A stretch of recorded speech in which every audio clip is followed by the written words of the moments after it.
Good evening, everyone. On behalf of Lupin Limited, I, Saurabh Agrawal, Vice President, Sales and Marketing for Lupin India, welcome all the doctors who have joined us for ESC 2020 at glance. Heartfelt welcome to hundreds of doctors who have joined across India to get a glimpse as to what has happened in 4 days at ESC this time, which was a virtual meeting. We have a pleasant moment because we have some of the real top investigators, researchers from global arena, as well as leading cardiologists from India who will be taking us through this session today. And before we get into the session, I would like to invite our President, Mr. Rajiv Sibal, to give opening remarks and set the context for today's meeting. So over to you, Mr. Sibal. Request you to open the session with your opening remarks. Thank you. Thank you, Saurabh. Am I audible, Saurabh? Yes, sir. Good evening, respected doctors. I hope you and your loved ones are safe and taking necessary precautions to fight COVID-19. Today, the world is experiencing an unprecedented crisis, and we at Lupin salute your selfless effort and commitment in fighting this pandemic and protecting the society. Despite the nation experiencing lockdown, every Lupinite has ensured consistent continuity, shoulder to shoulder with the COVID-19 warriors who are fighting against all the odds. To ensure doctors have necessary safety gear and work in a safe environment, Lupin continues to extend all the support to you and the entire medical fraternity in the fight against COVID-19. Lupin has been at the forefront of fostering scientific outlook and advancing academic awareness. And so we are proud to share with you highlights of ESC 2020 along with the late breaking trials, latest guidelines, and relevant topics of clinical interest in the fields of heart failure, preventive cardiology, ACS, hypertension, and lipids, which will be discussed by global experts in the field of medicine. It's my pleasure to be part of this forum, which is graced by the presence of distinguished international faculties, Professor Christopher P. Cannon, Professor Stephen D. Anker, along with country's leading QLs, Dr. Ashok Seth and Dr. Jamshed Dalal. Lupin's pursuit for excellence in the field of medicine has helped it transform into a transnational pharmaceutical organization with global footprints in US, Europe, Asia, in addition to India. Lupin is one of the trusted and preferred industry partners by the medical fraternity, professional bodies, and also by peer organizations, making us the organization with largest number of in-licensing partnership in India so that we can bring new and innovative molecules in India. Lupin has consistently maintained leadership position in cardiodiabetes space and shall continue to contribute to the well-being of the patient by producing high-quality novel drugs. I would like to conclude by thanking you all as you continue to treat patients during these testing times. Thanking you once again, and over to you, Saurabh. Thank you, Mr. Sibal, for setting the tone of the meeting. Before I hand over the session, I would like to briefly introduce our Indian chairperson, Dr. Jamshed Dalal and Dr. Ashok Seth. Of course, both of them need no introduction amongst Indian fraternity.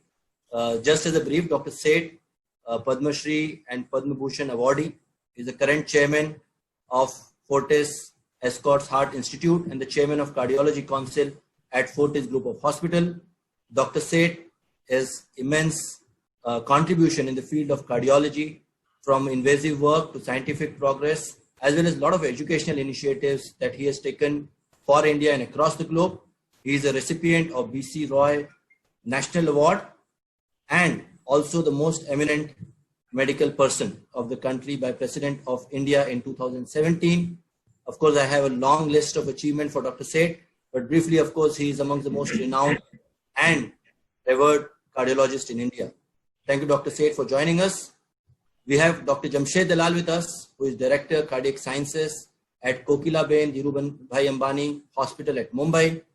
Dr. Dalal has a rare triple doctorate, which is in medicine, in cardiology, and he has a PhD from UK.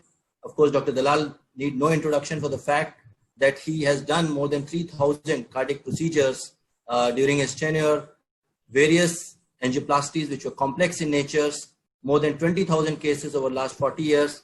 And I could see he did his first angiography in the year when I was born in 1978. So we have such an eminent panelist chairperson with us, Dr. Dalal and Dr. Seth. And of course, we have global faces with us. With that brief introduction, I would like to hand over to Dr. Dalal and Dr. Seth to please open the session for today and take us through for ESC at glance for 2020. Over to you, sir. Thank you very much indeed. It's my great pleasure to introduce today's two speakers. The first speaker is Dr. Stefan Anker. We all know him very well. In fact, he's a great friend of India. He's been to India so often, and we've had so much personal interactions about so many subjects. Dr. Anker is the professor of cardiology and now taking interest in the cachexia department of cardiology and working at the Department of Cardiology in Berlin. Served as the president of the Heart Failure Association and the European Society of Cardiology. As you well know, he has been a part of multiple innovative trials and most recently involved in the heart failure trials. He's done great work on iron metabolism and heart failure. And I think all of us in India have heard his wonderful lectures, and we look forward to his lecture today as well. The second speaker for today is Professor Cannon, Christopher Cannon. Professor Cannon is the professor of medicine at the Harvard Medical School and a senior physician at the Brigham and Women's Hospital. He currently serves as the education director of the Cardiovascular Innovation Group. He has been for the last 25 years the main investigator in the TIMI study group, and we are all aware of the great work done within this study group. Of course, he's published thousands of original papers and authored and edited more than 18 books. He has received numerous awards, including leadership awards from the American College of Cardiology, the American Heart Association, and the National Lipid Association. So thank you both for being with us and sharing your knowledge with us. And I start off by requesting Dr. Anker to make his first presentation, following which we'll have question, answers, and discussion. And then once that is over, we'll move on to Dr. Cannon for his second lecture. So Dr. Anker, over to you, please.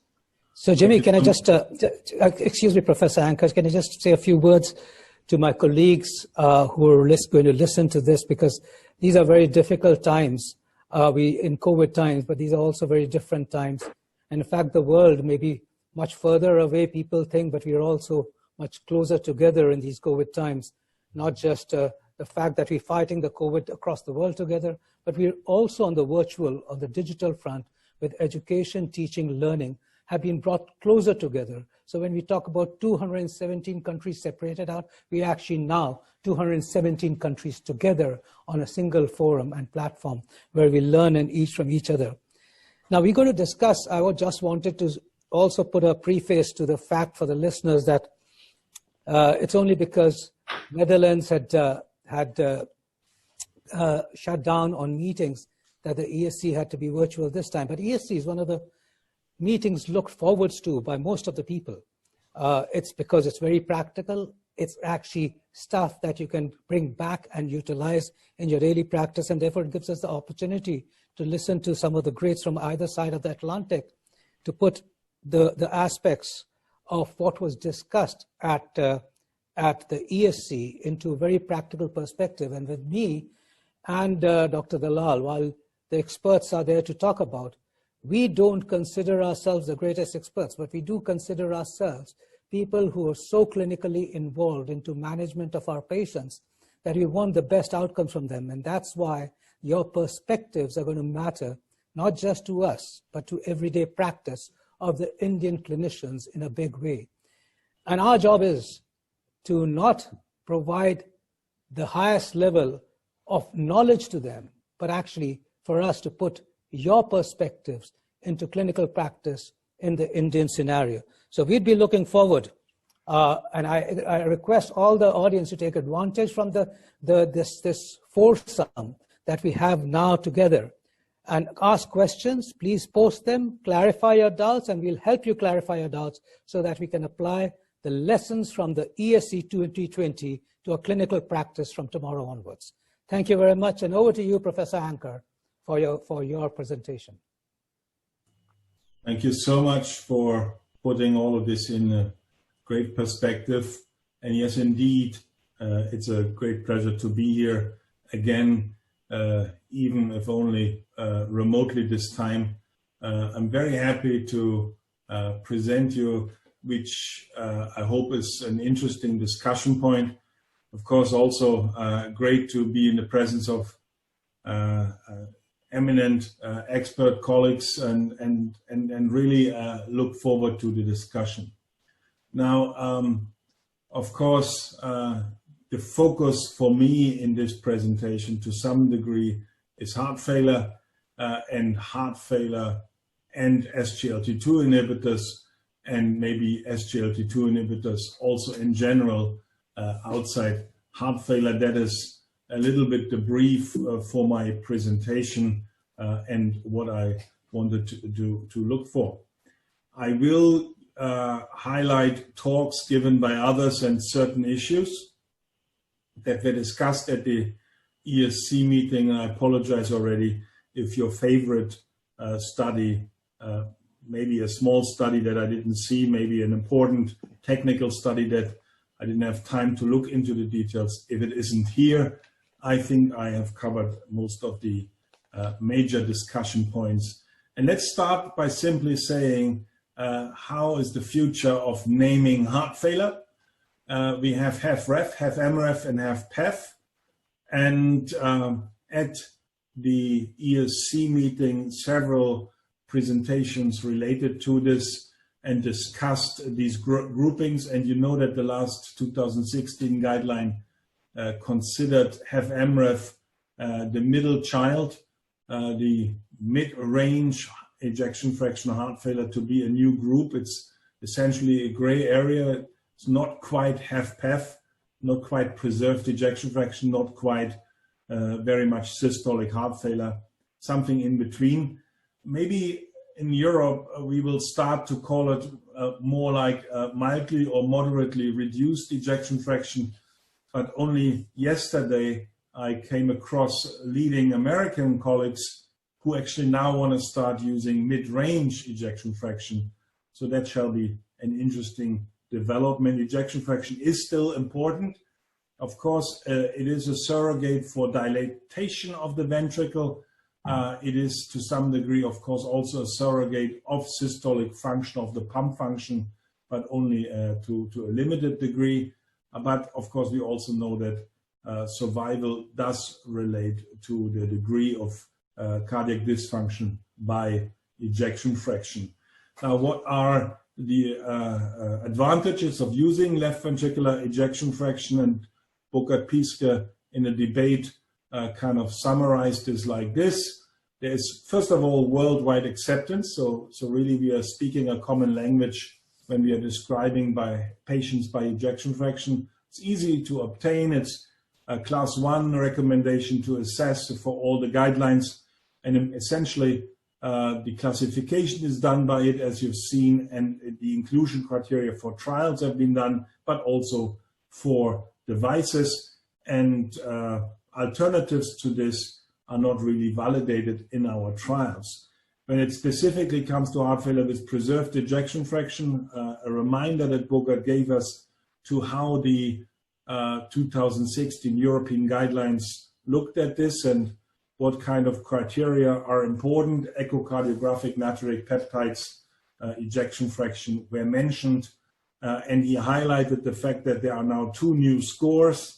One published 2018 in the US, the H2FPEF score, and that score, of course, makes sense and takes in obesity, old age, but also atrial fibrillation, and making then the question of how probable is it that you really have PEF.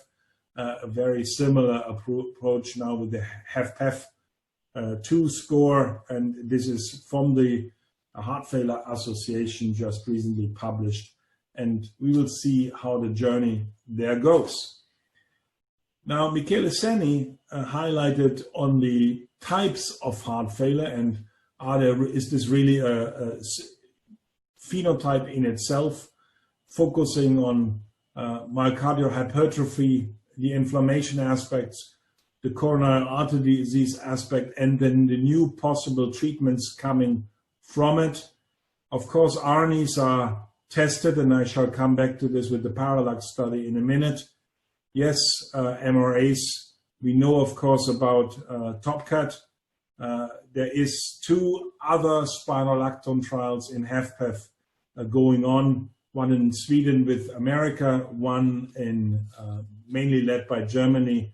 And interestingly, this is tax money supported studies, and Burkhardt is leading, Pieske is leading one of these trials. We shall see, but maybe also we will see in the near future. It was mentioned, the finerenone study, but this is to be seen. Now, there are interesting issues also around biomarkers, and they might become particularly interesting when you try to identify fibrosis, and using biomarkers to guide therapy. That principal approach for HFpEF may be a good idea, classifying patients by comorbidities also on the basis of such biomarkers. And lastly, he mentioned that maybe also because HFpEF is a bit complicated, we need to use machine learning approaches to try to see better what kind of phenotypes there are. And in this analysis here presented that was highlighted, 67 different features were taken in. I'm sure this can be done even more complex. The real problem is improving the point in therapeutic trials, because you will have to expose people on the one hand to this strategy and then to some alternative strategy. It will be rather tough to do all this.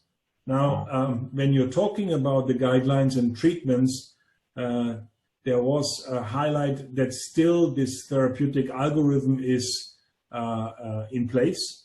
Of course, new guidelines are about to be written, and the major question will be, on the one hand, how new therapies, and we will come back to them in a second, should be implemented in this. But the second thing is also whether this rather linear approach, one after another to the treatment, whether this is really the future of HFrEF treatment, or whether we should really take a network approach, create a logical system of the pillars of the fundamental therapies, where simply we say you need to be on all of this, the order doesn't matter, but let's say in 2 months be on most or all of this if you can tolerate. We shall see how this works. But still, and this is Deepak Kotecha kind of reminded us, there are still things we don't fully understand about these treatments that we are giving 1A recommendations. And as an example, he gave the beta blockers. Yes, in sinus rhythm patients, you have a strong morbidity mortality benefit, but actually it's absent in those patients in this individual patient meta-analysis done by the beta blocker consortium when you have atrial fibrillation at baseline. Of course, we continue to give beta blockers in AF patients, but not for morbidity mortality, but for hospitalization reduction and symptom improvement. There is the discussion of how to treat patients who are very old, how to treat women. There's reassurance that beta blockers work in both these scenarios. Deepak basically mentioned this. There is uncertainty how to treat patients with higher ejection fractions. And certainly for patients with mid-range or mildly reduced ejection fraction, 40 to 49, the data presented there indicates that there is a significant benefit with a hazard ratio of 0.48 in the cumulative kind of evidence base of the different beta blockers. And you can see here that this basically should inform us that such patients need this kind of therapy. Now, looking further into this, we know, of course, that patients with intermediate ejection fraction, 40 to 49, and then preserved ejection fraction may benefit to some degree from ARNI therapy. And the Paragon trial gave us some suggestion that this could be the case. It missed its primary endpoint. We want to look maybe at the totality of evidence. And now we should add to this totality of evidence also the PARALLAX study. This trial was a 24-week randomized active controlled study. It had different arms where the base treatment was ACE inhibitors, ARBs, or no RASI at all, and patients then were continued either with enalapril or with valsartan or with placebo during a titration phase and then a maintenance phase. And the primary endpoints, I should say surprisingly, was NT-BNP at week 12 and then the 6-minute walk test at week 24. The latter one, I would say, is a relevant one and would mean a benefit in itself. To use really NT-BNP per se, I'm sorry to say, I don't think there's any guideline yet or any regulatory approval for this yet. So it's a surprise to many that they've chosen NT-BNP and then these kind of many patients, more than 2,000 to include, to prove that point. You see here ejection fraction above 40. As a reminder, Paragon was 45 and higher.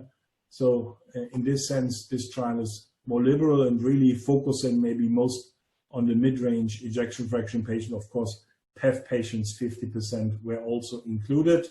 The patients had to have RASI therapy or maybe proven intolerance, then class 2 to 4 requiring diuretics. Cut a long story short, the results were significant at week 12 for the change in natriuretic peptides. Now, I should already say this is highly, highly significant because it's simply so many patients, but the same amount of reduction in natriuretic peptides, here, for instance, at 12 weeks, 0.83 ratio of the geometric means, and at week 24, only a ratio of 0.86, and it looks like they are kind of the values are even overlapping with the confidence intervals. So really, let's say a roughly 15% reduction in natriuretic peptides. Yes, significant, modestly in terms of overall amount. 6-minute walk test, no difference at all. You can see that the movement was the same in both treatment groups. The net difference was 2.5 meters, and there is no difference at all in these treatments for this. So what do you then expect to get with quality of life? Well, the short version is nothing. At week 24 with the clinical summary score either as means or as a 5-point and above responder rate, no significant result. And the same also not for symptoms. So clearly this is not a functional symptom quality of life drug. Maybe it's something else. And it seems to be an events drug. The problem only is it's few events. We're talking here about like 80 events for hospitalization for heart failure. We are talking about non-adjudicated data. We are talking about post hoc analysis. This is very unfortunate.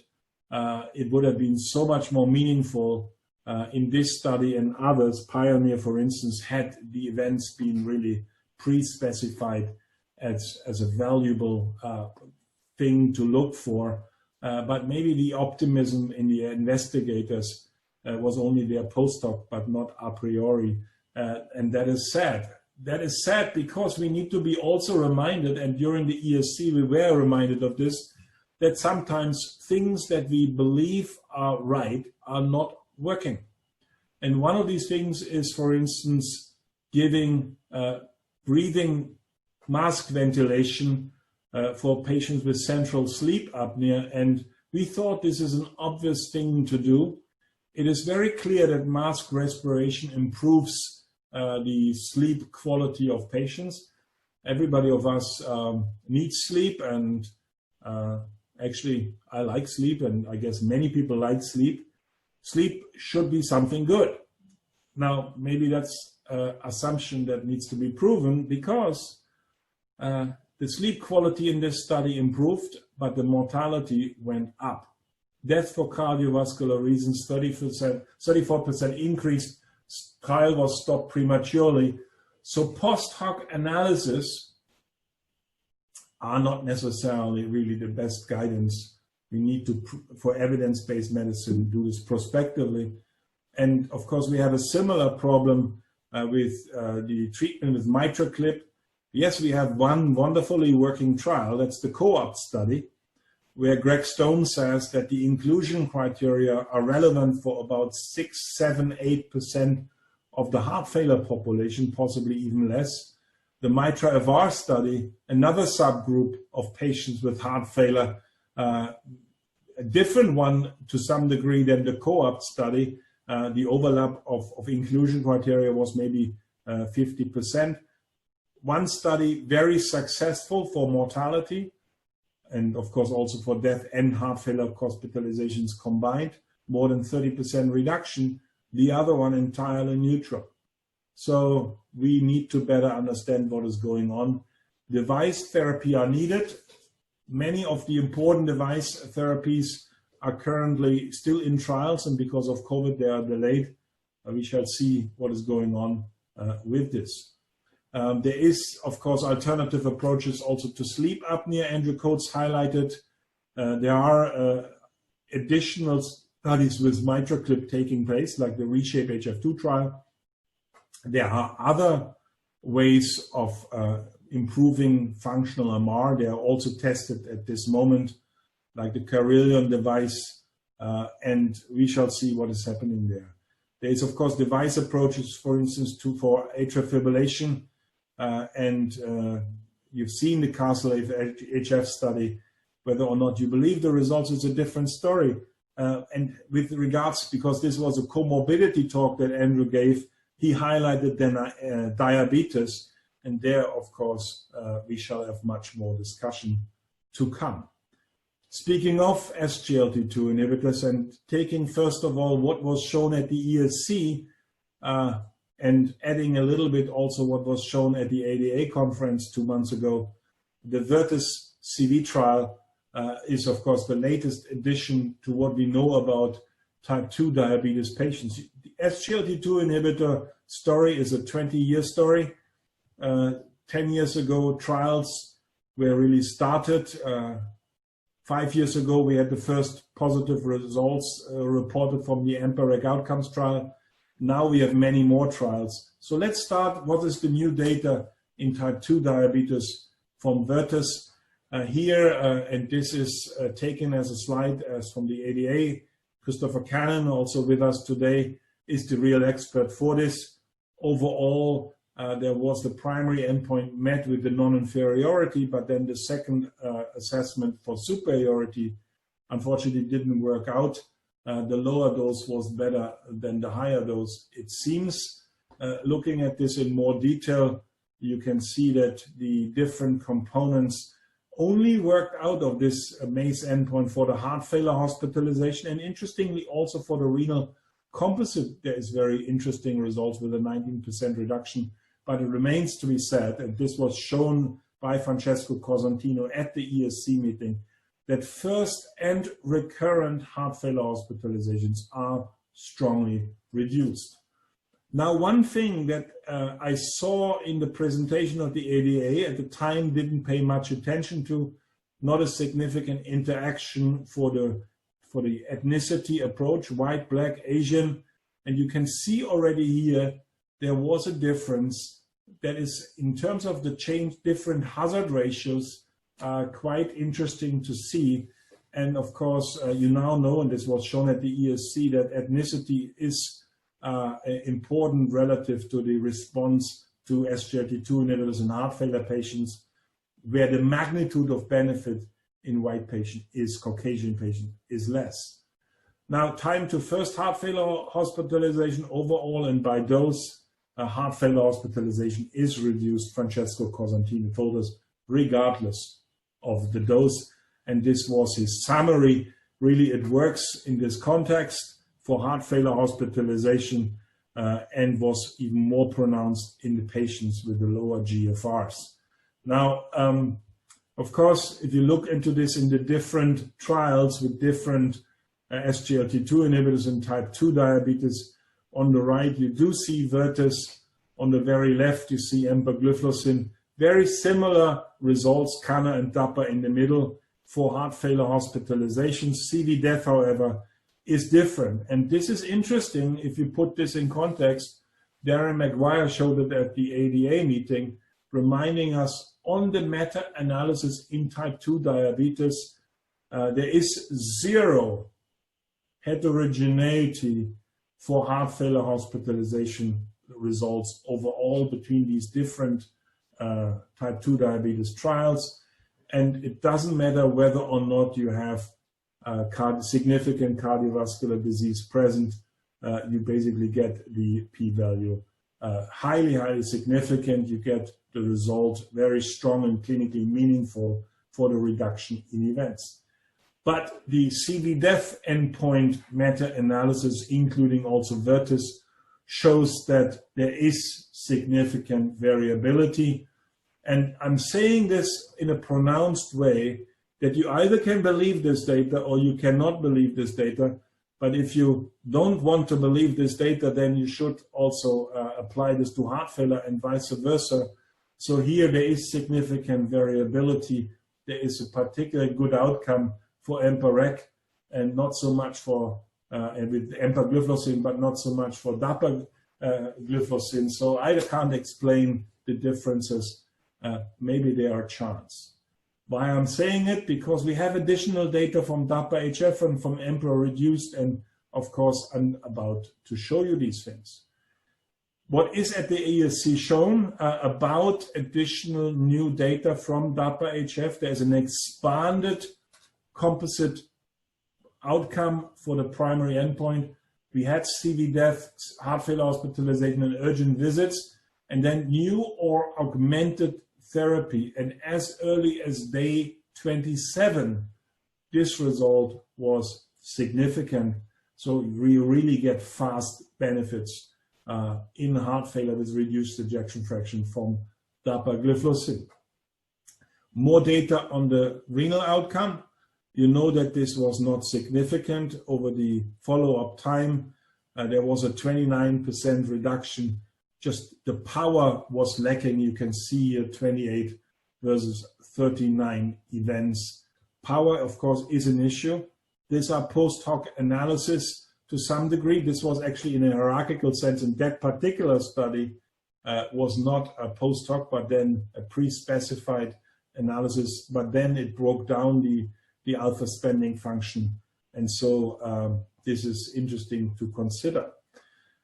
A very interesting aspect, rarely talked about in any detail, shown at the ESC by Rudolf de Boer, and this is the question of side effects and focusing on them and showing them here. This is new data by age. And if you take, for instance, hypoglycemia, if you take ketoacidosis, fracture and amputation, all of them, nothing. There is, of course, renal serious renal side effects. They are age-associated, and there is maybe a trend for more discontinuation of treatment in higher age groups not reaching significance. But for instance, volume depletion or is basically not affected by it. But why am I focusing on side effects? Mostly because of this here. We are talking about SGLT2 inhibitors for the kind of genital infections. Mostly it's mycotic infections more than bacterial infections. But this is data Rudolf de Boer showed. If you compare SGLT2 inhibitors actually with GLP-1 receptor antagonists and DPP-4 agonists and DPP-4 inhibitors, you can actually see that SGLT2 inhibitors at large do not have increased infection side effects. I will come back on the infection issue also in the data from EMPA-reduced, but I would like you to remember that infections are not a special issue at all for SGLT2 inhibitor. Very similar and even higher levels of infection to some degree when you talk about other drugs than SGLT2 inhibitors. And Subodh Varma He took this slide from an Indian colleague, actually, as a suggestion how to approach heart failure therapy in the future. I will give you the extended version at the end of the talk of that. I think it goes in absolutely the right direction, and we can really work on this more. This is an important discussion point, having the foundation of treatment and then special issues to take care of.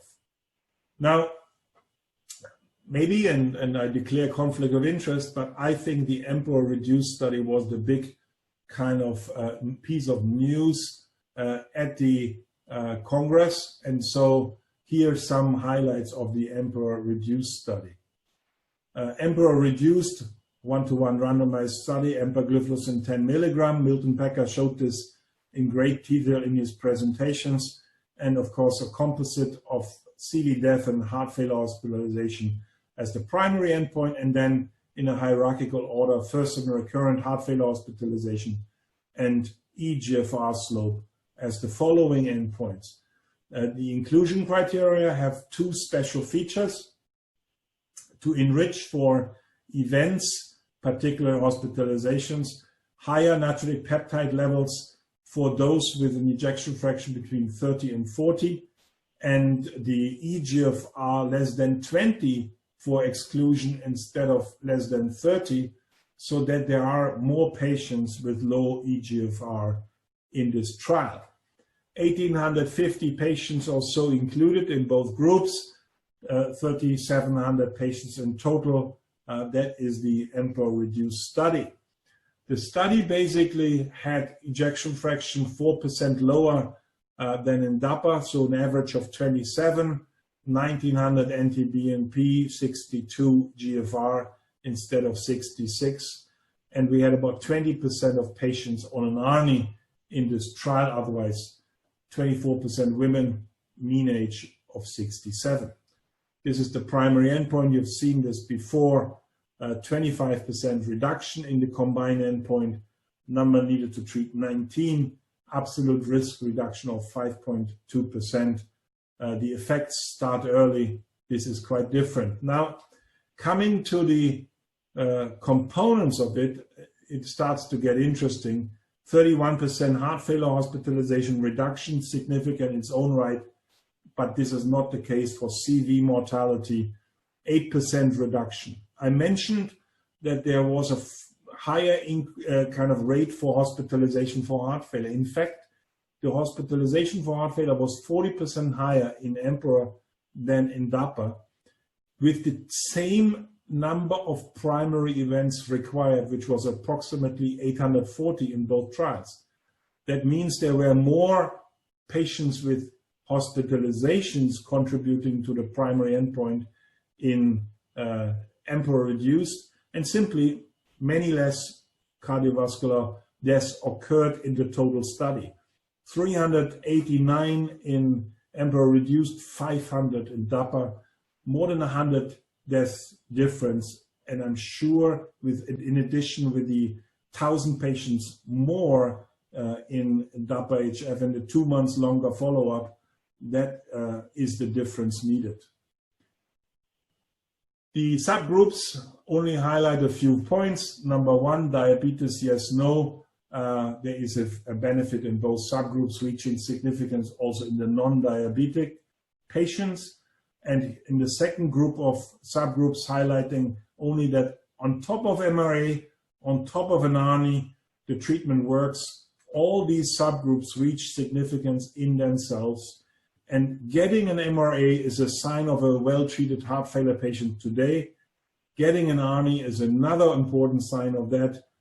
And basically, in both cases, the treatment works. But I will come back to subgroups from the meta-analysis because there's much more power for these things. In the hierarchical order, second was then heart failure hospitalization, first and recurrent. You can see here 165 events difference. So within the trial, 165 heart failure hospitalizations less in the 1,800 patients treated with empagliflozin, 30% overall reduction. eGFR slope reduced, And this, of course, is important because it contributes to the lesser renal endpoints. DAPA had less events here. We have almost double the number. 88 in total made it into the primary outcome, hazard ratio of 0.50. And you see the curves go wider over time. So this is really something that needs time to begin with, but then is a very strong effect, 50% reduction of chronic dialysis, renal transplant, and sustained profound decrease in eGFR. Now, at the ESC, we also had a DAPA CKD trial showing, and I think this fits well in, because here you have also kidney benefits as the primary outcome in this study. That was a simple one-to-one randomized study, and it showed in these more than 4,000 patients a 39% reduction. Interestingly, CV death was part of this composite primary outcome with the renal endpoints, highly significant result. Interestingly also, the total number of renal events was of course bigger in this CKD population than the pure CV deaths, but the amount of benefit on CV death with 19% was from an absolute number was similar to what you see in the DAPA-HF trial, not reaching significance here, but it's a question of power in some of these trials.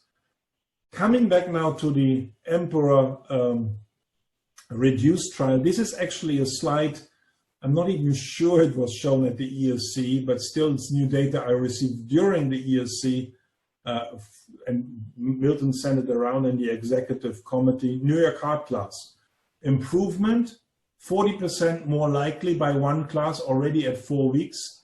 Deterioration by one class, 30% less likely with empagliflozin, and then sustained over time.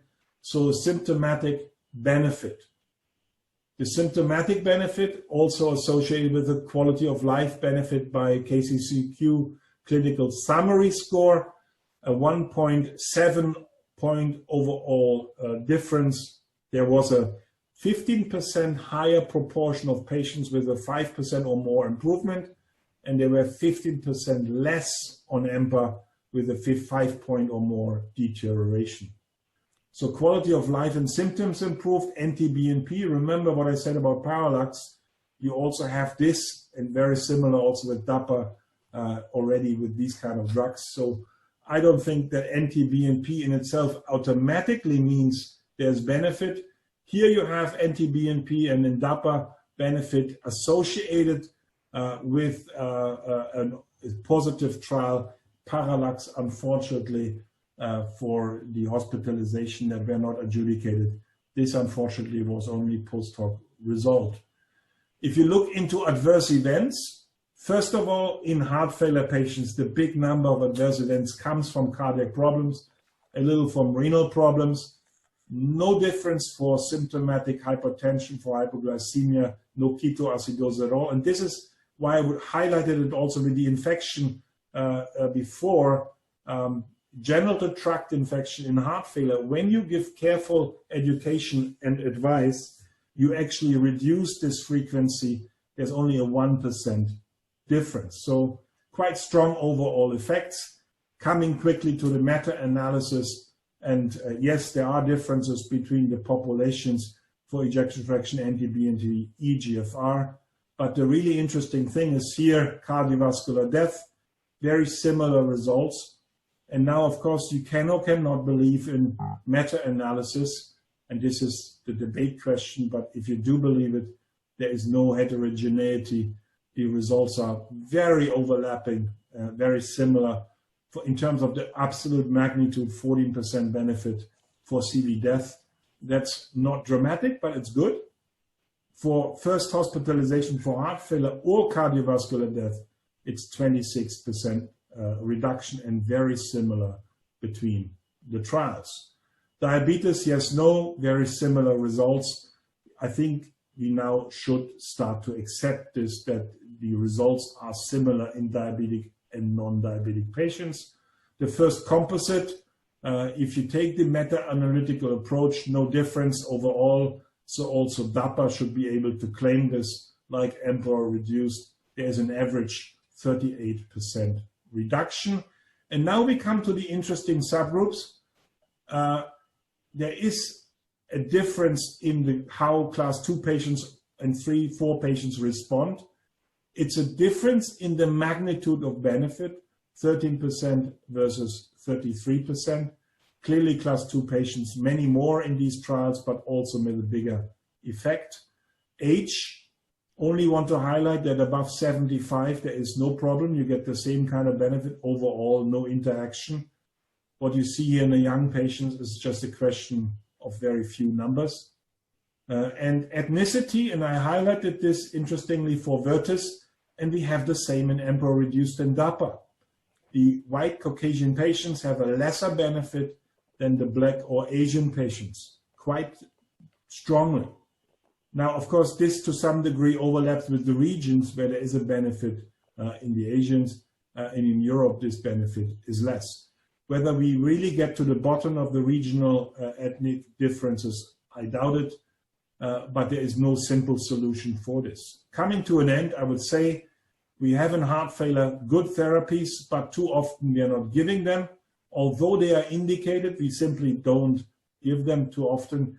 Very often electrolyte problems are an issue. SGLT2 inhibitors don't have that. We should consider them as well. They are simple to use. Once daily, single dose, no titration, no reason not to give them. So I think one conclusion, and this was said also at the ESC meetings, that SGLT2 inhibitors should now belong into the pillars of treatment for heart failure with reduced ejection fraction. And remember the slide I showed you on how to treat heart failure in the future, where the colleague in India did the first approach. It is now the extended version of that, there is basically, you have the pillars of treatment, you have some devices, you have some additional drugs you give based on blood results, ECG results, history, or echocardiography. And with that, I would like to complete and say ESC was interesting, and many more things we need to still see. Thank you so much.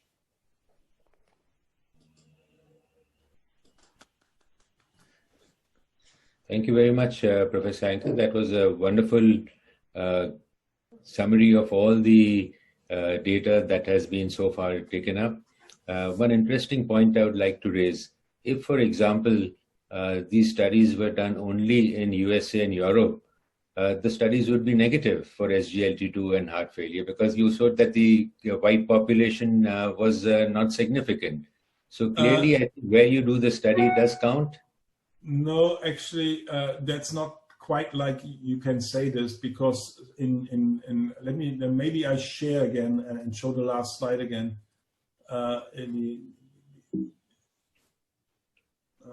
One second, I go to the end of the presentation with the regions, because it's not only a question of ethnicity, but it's also a question of region.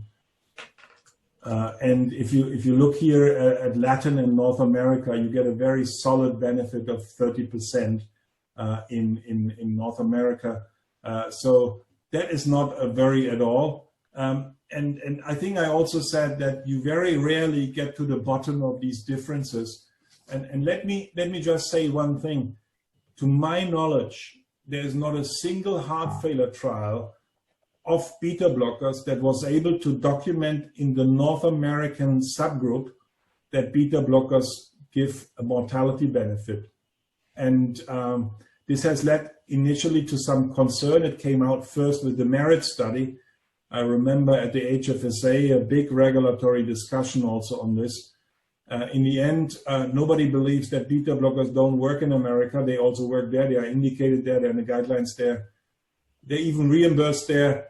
These regional differences, they are underpowered, and exposure to randomness kind of assessments. You shouldn't really give it too much weight. Thank you. So Professor Anker, that was tremendous. It was vast amount of data. And I guess that it'll take the audience a bit of time to absorb, to be able to put it into a clinical perspective in the practice. So I'm just going to try and help that to dissect out the data as I would be sitting in my clinic tomorrow, and how do I actually understand this? So let me first ask you 2 or 3 straightforward questions. It now seems to be the fact that SGLT2 inhibitors, it's a class effect rather than a specific drug effect. Do we start thinking of it accordingly? Depends on what you mean with class. So DAPA, it doesn't matter whether we use dapagliflozin or empagliflozin, we get similar effects. I think I can agree with what you're saying. If you're saying it's a class of evidence-based drugs for heart failure with reduced ejection fraction. Yeah. Now, it's a class effect for heart failure hospitalization and type 2 diabetes. I think we can agree on this. When you see it for 4 or 5 different drugs, then it may be a true class effect beyond the medicines studied. Okay. But that is not necessarily true for all types of endpoints, and it's not necessarily true for HFrEF. I'm pretty sure that the sotagliflozin soloist study will be underpowered and hence not successful. I can't know this because it's not reported yet. I don't know, Chris, what you think about that, but they stopped their trials early. Do you know, Chris, when they are reporting these sotagliflozin trials? I think very soon. They're in the final. I'm part of the committee it's in the final data checking and review. So I'm not sure it'll make the AHA, but I think they're trying. But I actually don't know the exact timelines. It would be fantastic to see it. I mean, soloist likely should be underpowered. The other trial, the type 2 diabetes, certainly the non-inferiority, it would confirm then the class effect if it's achieved. So Professor, this was interesting for EMPA that we had certainly worse patients in EMPA compared to DAPA-HF trial. Worse in terms of ejection fraction, worse in terms of their class group, and then yet we had very little mortality benefits. And I was finding that difficult to understand because I'm putting this into practice. Tomorrow I'm sitting in my OPD, my clinic, and I'm going to institute a drug. Now the patient may actually happen to be on EMPA, and he's a heart failure patient with reduced ejection fraction.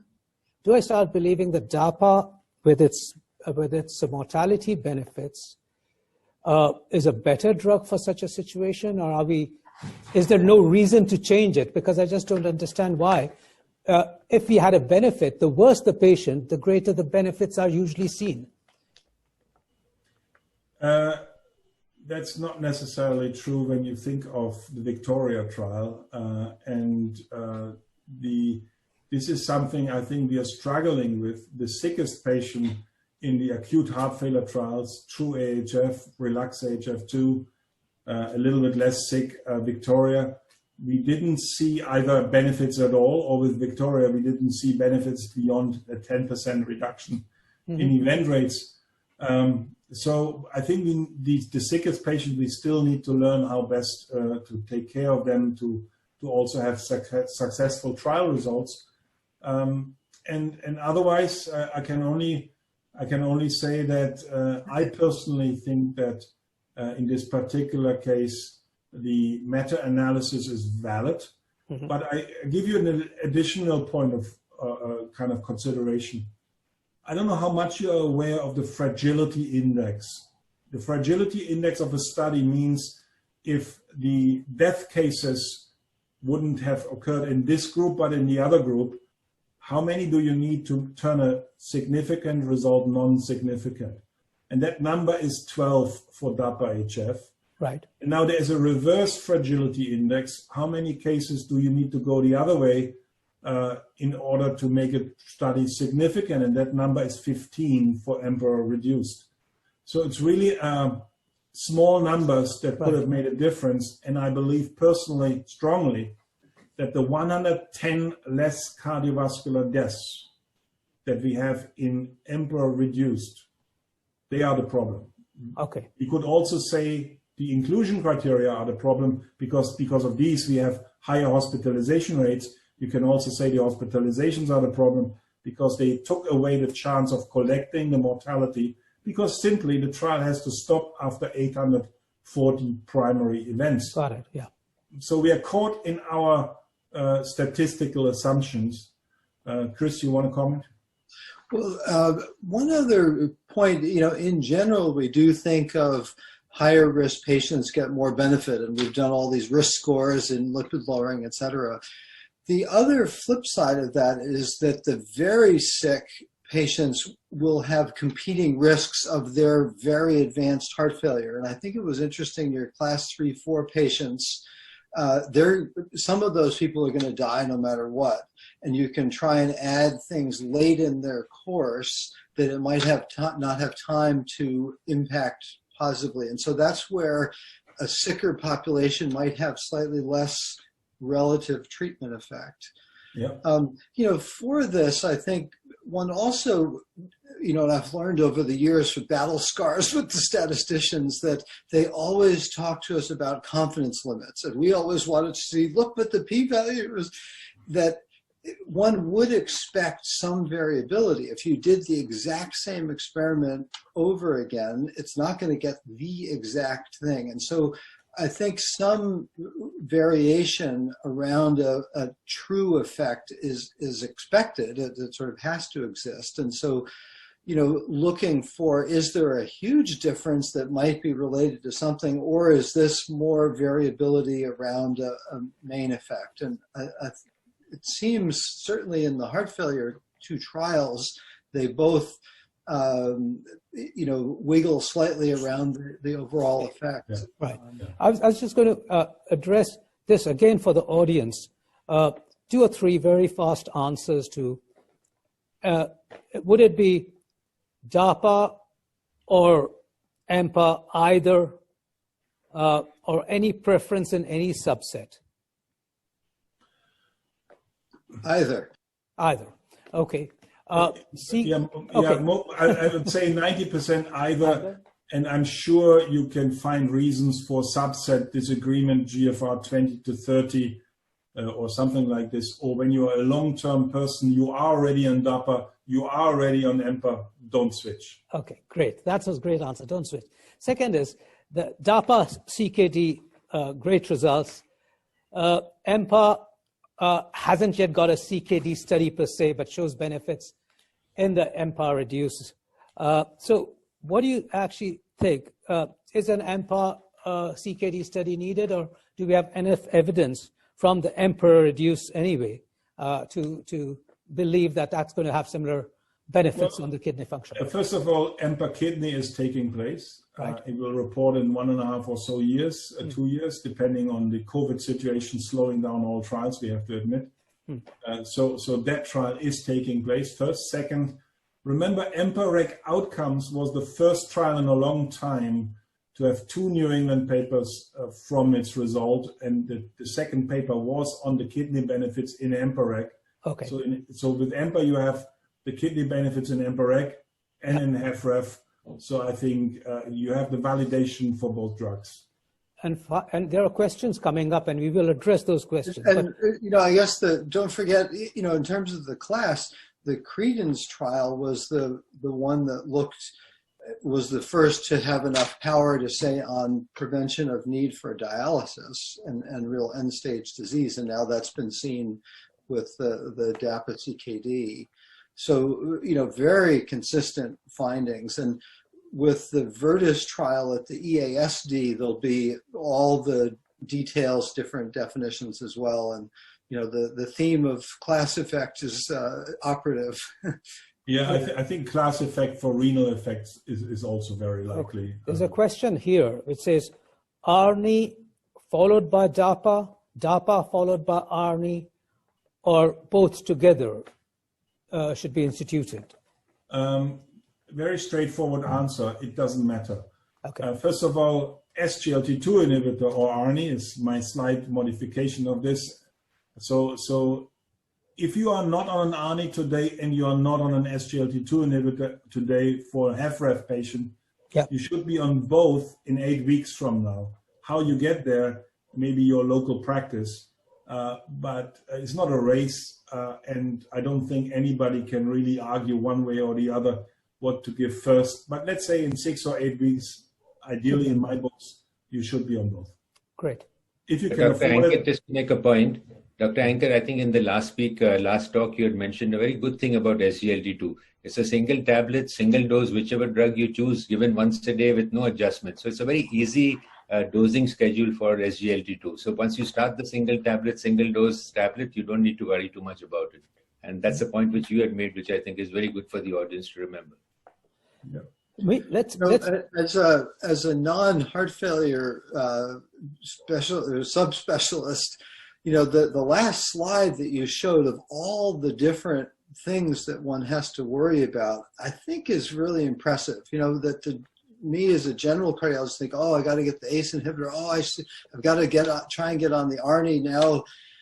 But there's so many more things even beyond that. And so when approaching a heart failure patient, I almost you have to lay out the notion that I need to see these patients once a month or more to layer on all the different therapies. So that's been my takeaway, that there's a lot to do to make sure that all the different angles are covered for these high risk.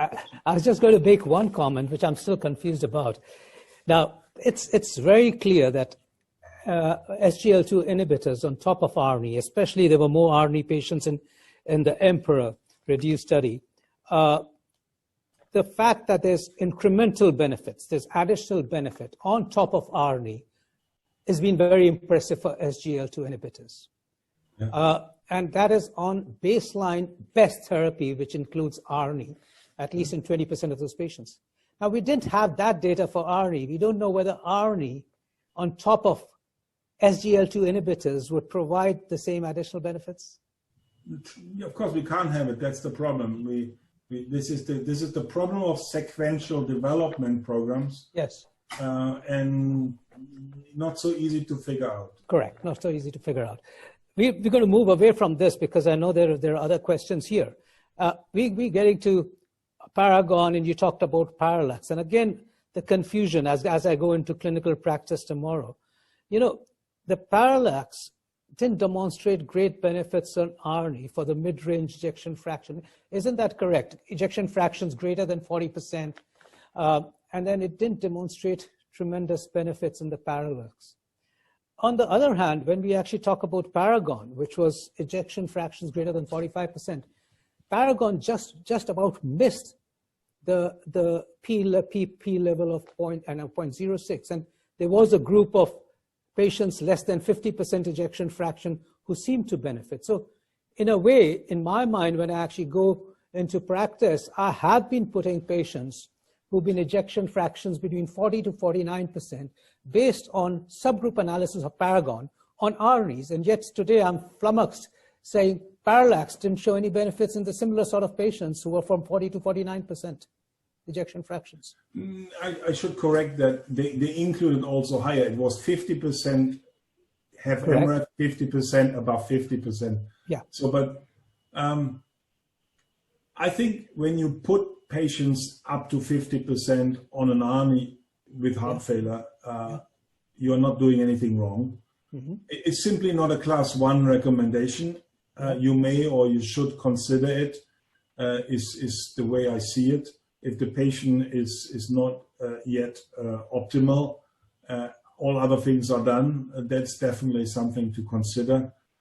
Yes, the benefits are less big than you were hoping for, but when you take a totality of evidence approach, then I think we're starting to get there that there is a 2B or 2A type indication in the air for 40 to 50 ejection fraction. Right, thanks. I'd like to take a point of a very simple drug, digoxin.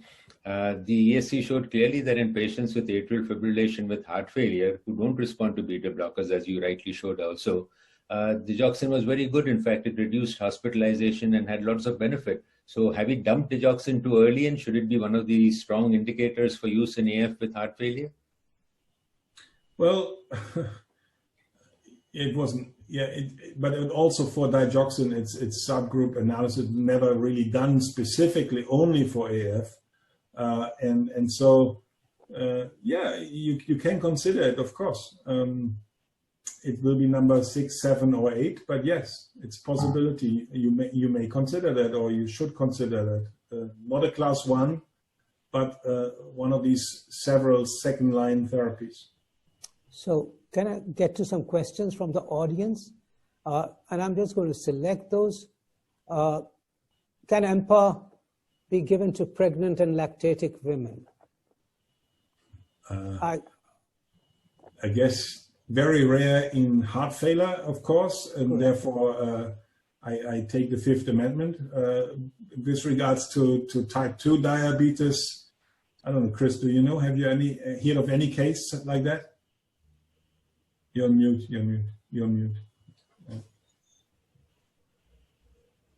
We'll have to consult the prescribing information. But, Absolutely, absolutely. I think we should not be commenting on that because, yeah, I think this is important, and this was a DAPA CKD inclusion. The question from Dr. Pool from Surat is, what impact of microalbuminuria, present or not, on the effects of SGLT2 inhibitors on renal outcome? Professor Anker, wasn't this a part of inclusion into the DAPA CKD study? Yeah, as an option how you get in, maybe, I don't know. In the DAPA CKD it was, yes, but I don't know the interaction analysis there. I know there is no heterogeneity in EMPEROR reduced and in DAPA HF for kidney function and the benefits. Ashok? Yeah. Ashok, I think we should go on to the second speaker. We've gone across more than 50% of our time. I think. I was just about to say time and that question answer.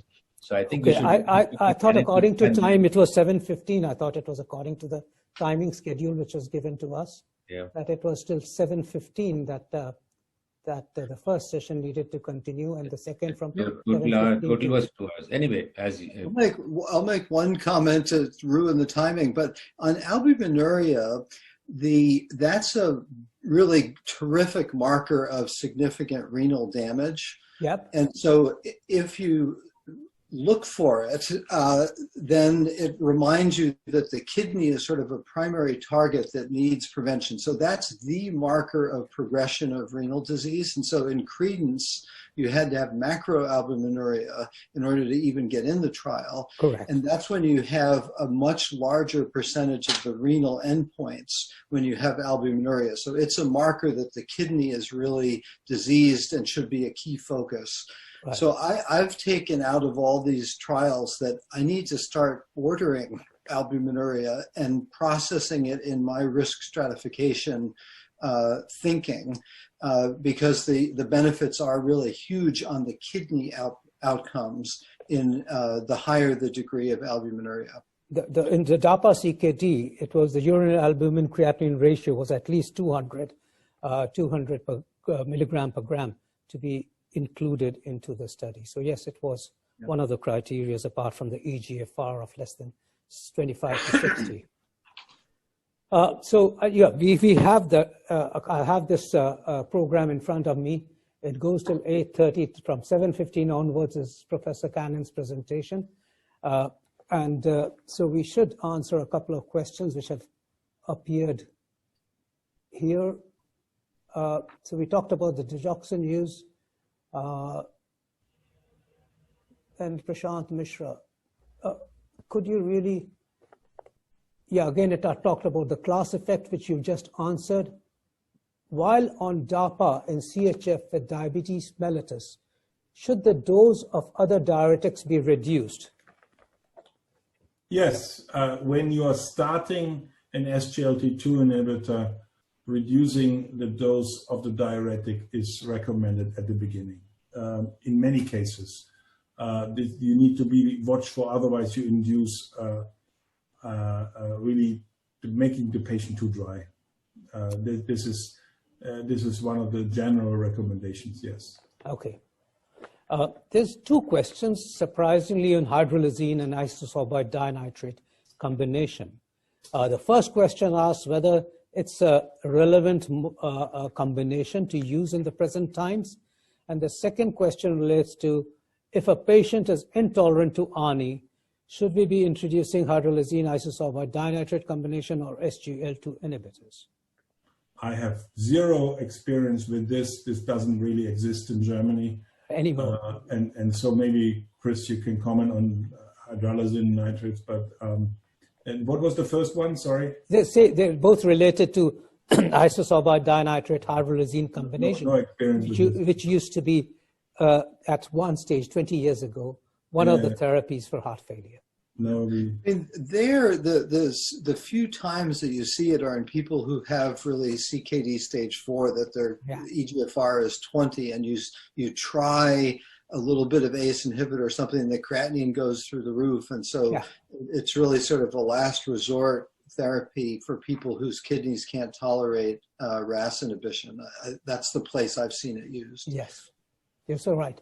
That's the place. We've rarely used it a few years ago. So I think that we have finished most of the questions which had appeared of relevance to the discussion.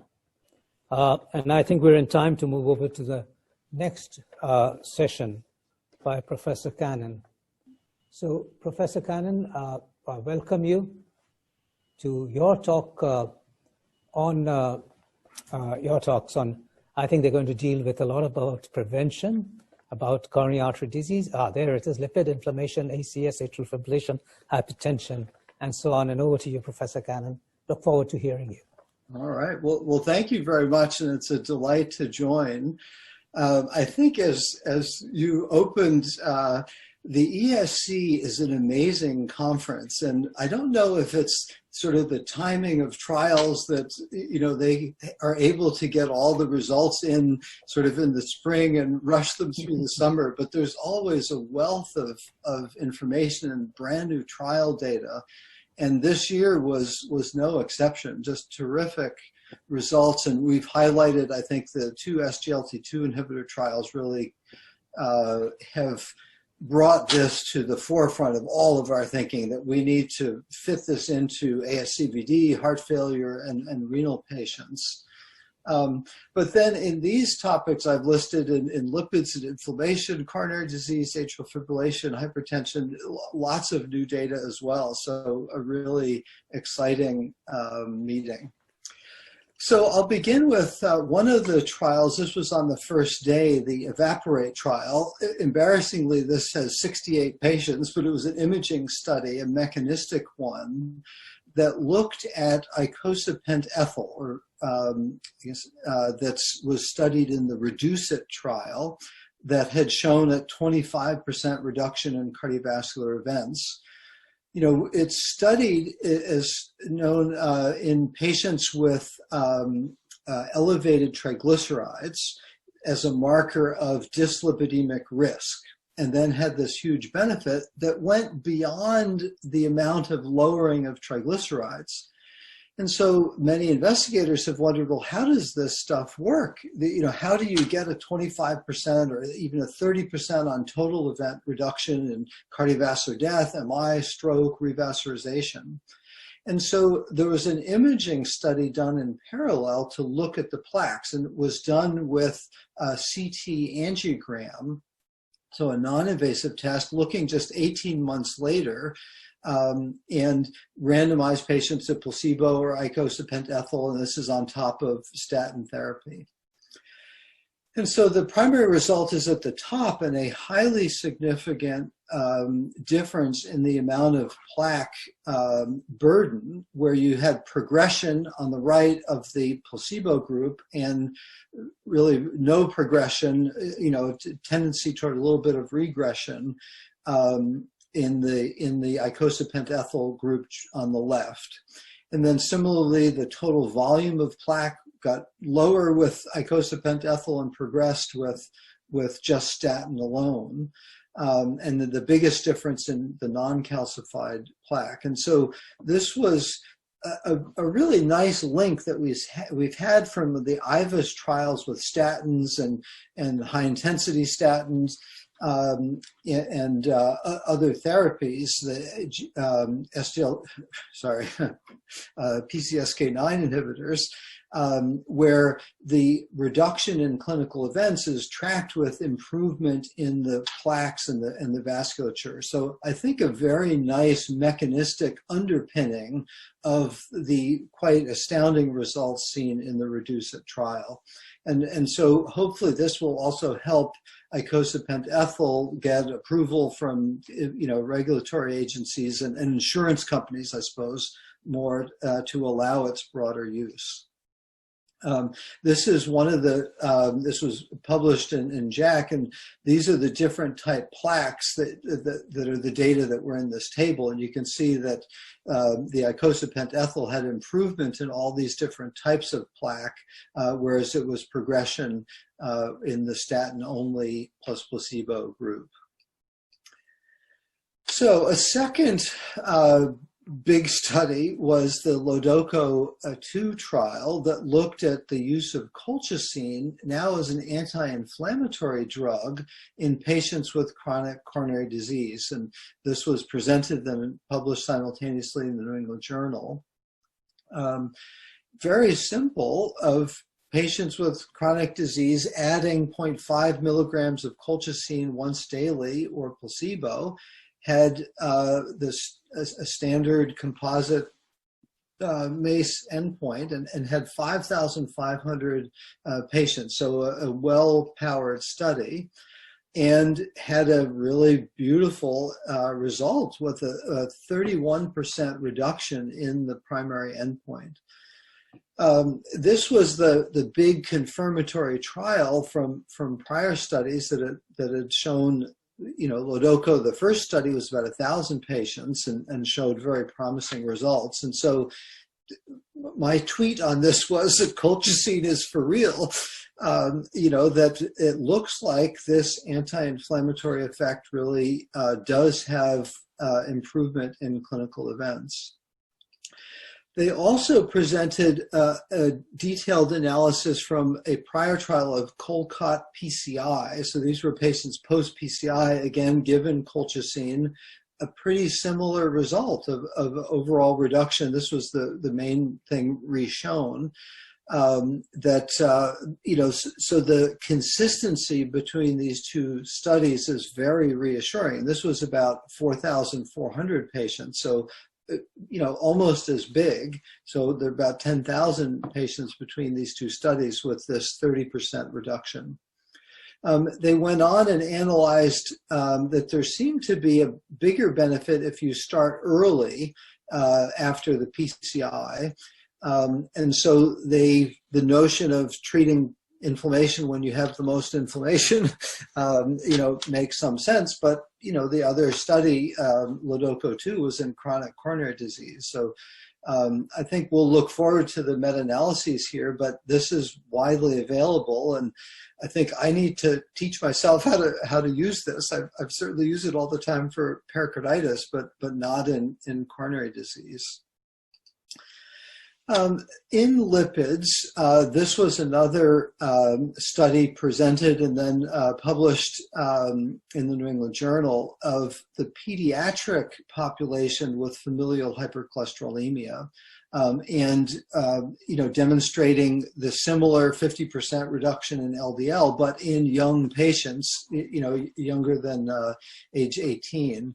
And so documenting the safety and efficacy in these young patients with the familial hypercholesterolemia makes perfect sense, but is the bit of evidence that we often would want to see when considering treating patients when they're in their teenage years.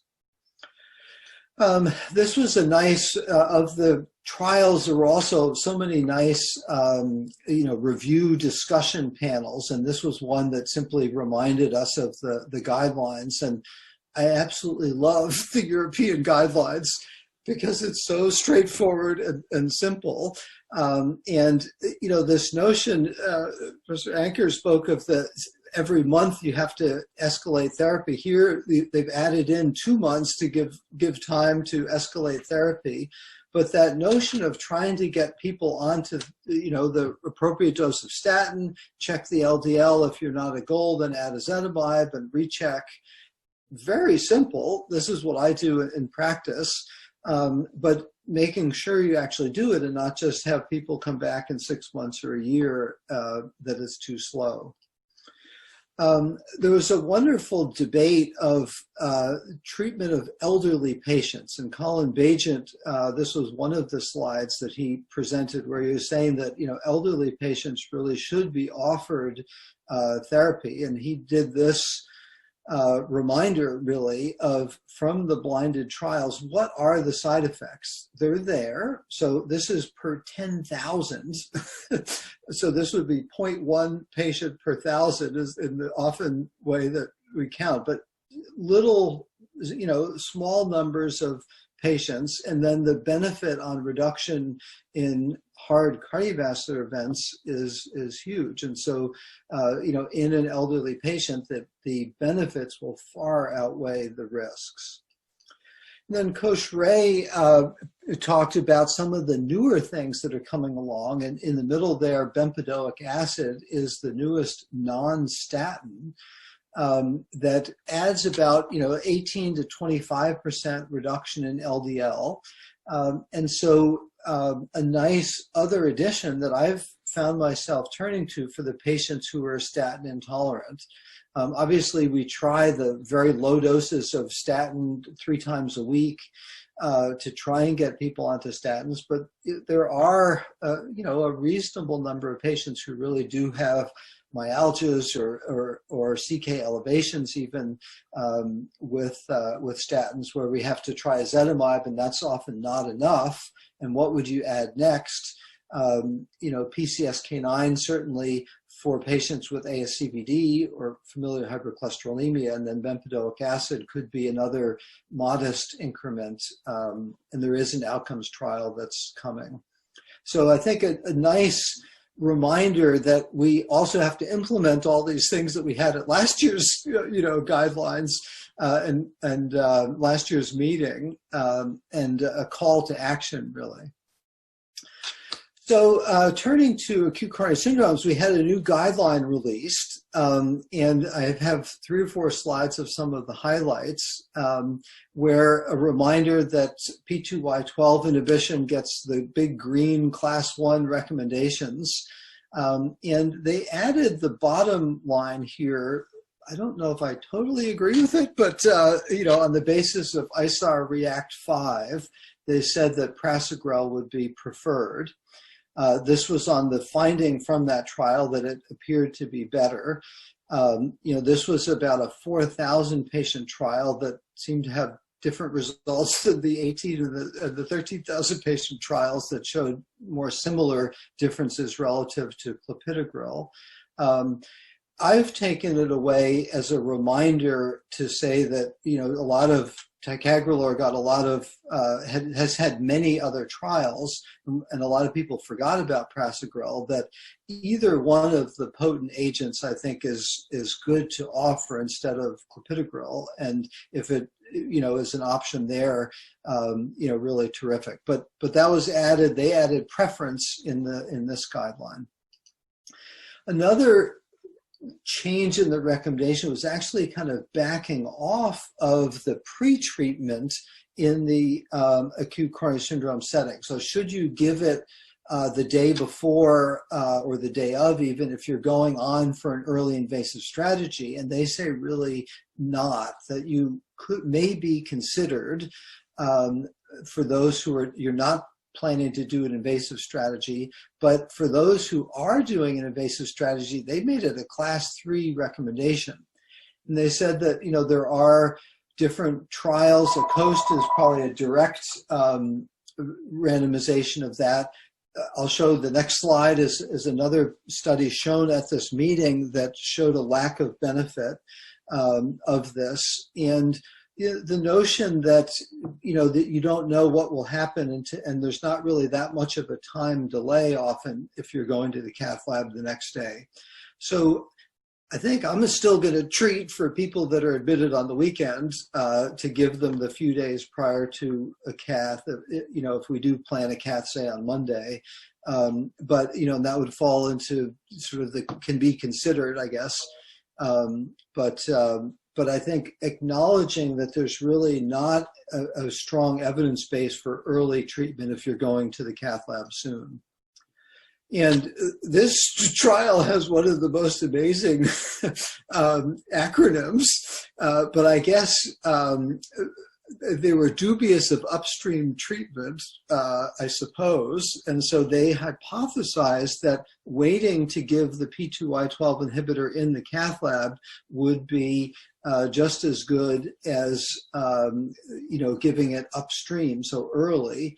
And this was stopped a bit early, the trial, but this is what they found of really not much of a difference. With the event rates, they calculated it would have needed like 30,000 patients to see any potential difference of these strategies. So a takeaway really is that the mandatory use of something in the emergency department seems a little less mandatory and really not recommended in the latest guideline. Then another recommendation now looks more for the long-term secondary prevention. And so they showed the evolution of this, where they now recommend a second antithrombotic agent, and that could be either an antiplatelet, and I'll show you some data, or the quarter dose rivaroxaban, an anticoagulant, although at a low dose, so a 10A inhibition, for extended therapy should be considered at patients at high risk of ischemic events, but at a lower risk of bleeding. And so that notion of the ever-present balance of trying to identify the high ischemic risk and then adding more therapy for them, I think is a useful one. One area that, interestingly, that didn't turn out was they looked at adding ticagrelor to aspirin, so dual antiplatelet therapy versus just aspirin for maintaining bypass graft patency, and they found that they did not see any improvement in saphenous graft occlusion rates 1 year post-CABG when adding a P2Y12 inhibitor. So there it seemed that aspirin alone is okay. On the other hand, in patients with PAD, they are a terrific group to think about dual antiplatelet therapy. So the super high risk, and colleague Mark Banaka has been working on this for a decade, and these were the latest data he presented at the ESC, looking in the Themis trial of adding ticagrelor to aspirin. So the primary result is on the left here and focusing on the limb outcomes. And so we have seen already the data for preventing cardiovascular death and minor stroke. Deepak Bhatt has presented that and published, and it became an indication in the United States by the FDA to add that therapy. But then preventing limb events has been what Mark Banaka has looked at, and there's a significant reduction by about a quarter in need for peripheral revascularization, amputation, or revasc. So each of these endpoints is tends to be favored, and here it shows the overall results on the left again. On the right, though, are patients with PAD versus without. The benefit is the same, but the absolute benefit is enormous in the patients with PAD. So you can see they are super high risk of going on to have limb events, and then this is a 20% reduction. And so another call to action for me that I've taken away is I need to try and remind myself to, treat aggressively the patients with peripheral arterial disease, because they can get such big benefits from, in this case, dual antiplatelet therapy. This combined with the Pegasus TME54 was the post-MI study, had almost identical results, is again a reminder that the PAD population is one that really deserves very careful attention. So the next couple of studies looked here again at long-term use, but with a little bit of a focus on improving the bleeding profile. So this group of investigators in South Korea looked at the concept of reducing the dose of prasugrel after the first month. And so they, studied patients with acute coronary syndromes post-PCI, gave the standard dose of 10 milligrams a day after the loading dose of prasugrel for the first month, and then de-escalated to 5 milligrams. And they found no difference in, an overall lower risk, but no difference, the p-value 0.40 in the thrombotic events when you cut the dose in half, but a big difference in the risk of bleeding when you'd cut the dose in half. And so the notion of could you modify that dose downward, this was in an Asian population, and so might not totally translate worldwide, but I think an interesting concept. And that's their summary of this. Another approach was, these are older results, but discussed, Roxana Moran gave a talk about approaches to improving bleeding and alternate antiplatelet strategies. And so she had presented prior meetings and these main results from the Twilight result, where instead of adjusting the dose of the P2Y12, you simply keep the P2Y12, in this case ticagrelor, and drop the aspirin. And so this was done after 3 months post-PCI, and you can see the same reduction in bleeding by 40%, 45%, without any difference in MI, stroke, or death. So that would be another way of, once people get into the stable phase, that you would then be able to drop aspirin as an approach. And a more recent study, the TICO trial, had very similar findings that, after a 3-month period, I think the monotherapy approach again had less bleeding overall and not shown, but no difference in adverse outcomes. So she summarized this concept of matching, and you saw it in the guidelines, this concept of, if you're at high ischemic risk and low bleeding risk, those are patients where you'd consider, she was saying DAPT, but we could bring in the dual antithrombotic concept here. Whereas high bleeding risk, you then move to a shorter duration and could then get those big reductions in bleeding.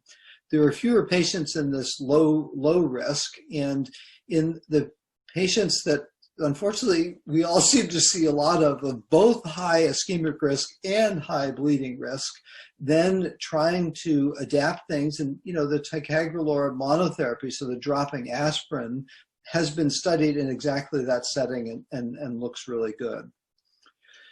So a final slide from the new guidelines. I'm sorry, it's a little fuzzy, but looked at the approach of patients who have both acute coronary syndrome and undergo PCI, but also have atrial fibrillation.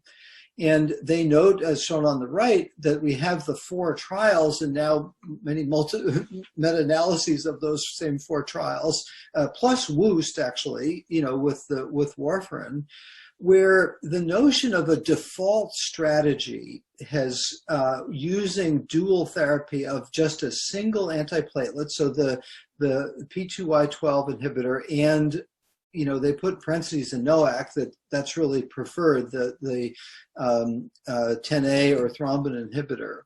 And then adapting, if you're high bleeding risk, you do double therapy and then even drop the antiplatelet after, say, 6 months. But the high ischemic risk, someone with, left main stent or multiple stents, et cetera, that you might consider a month of triple therapy before going on to double therapy. And then at the bottom, after 12 months, you really drop the antiplatelet, and the AFIRE trial, really showed this, and OAC alone, I think, was another smaller but similar finding. That was a big change for me, of really dropping the antiplatelet altogether after that first year.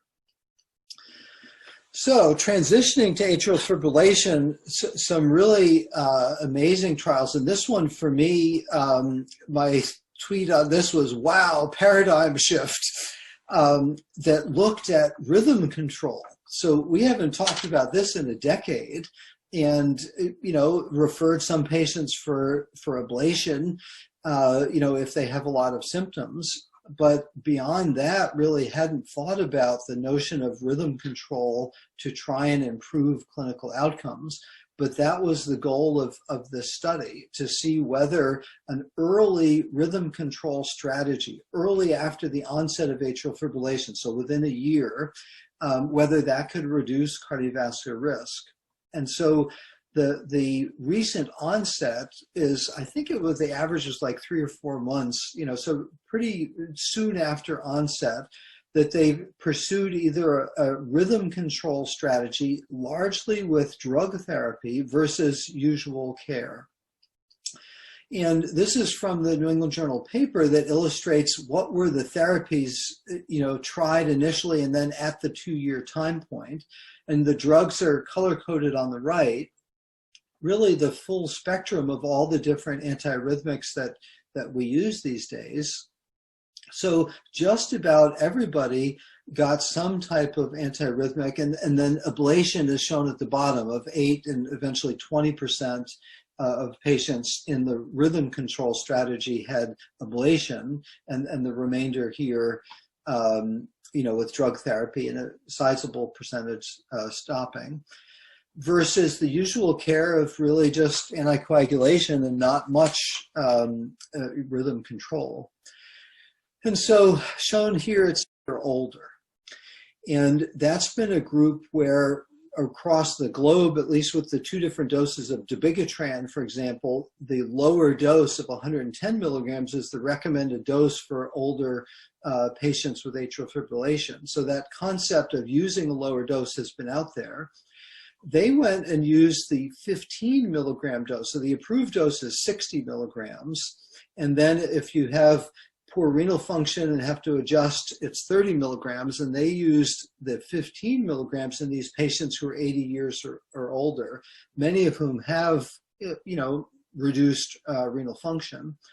And this was compared to placebo. So these elderly patients were felt not to be candidates for full dose anticoagulation by their physicians and entered into this study. And they found a 2/3 reduction in stroke or systemic embolism, with some increase in bleeding. It's not quite double, so it's not a free event. But obviously a big absolute benefit in terms of stroke prevention versus the bleeding created. So interesting in that over 80 population that there's another option that could be considered.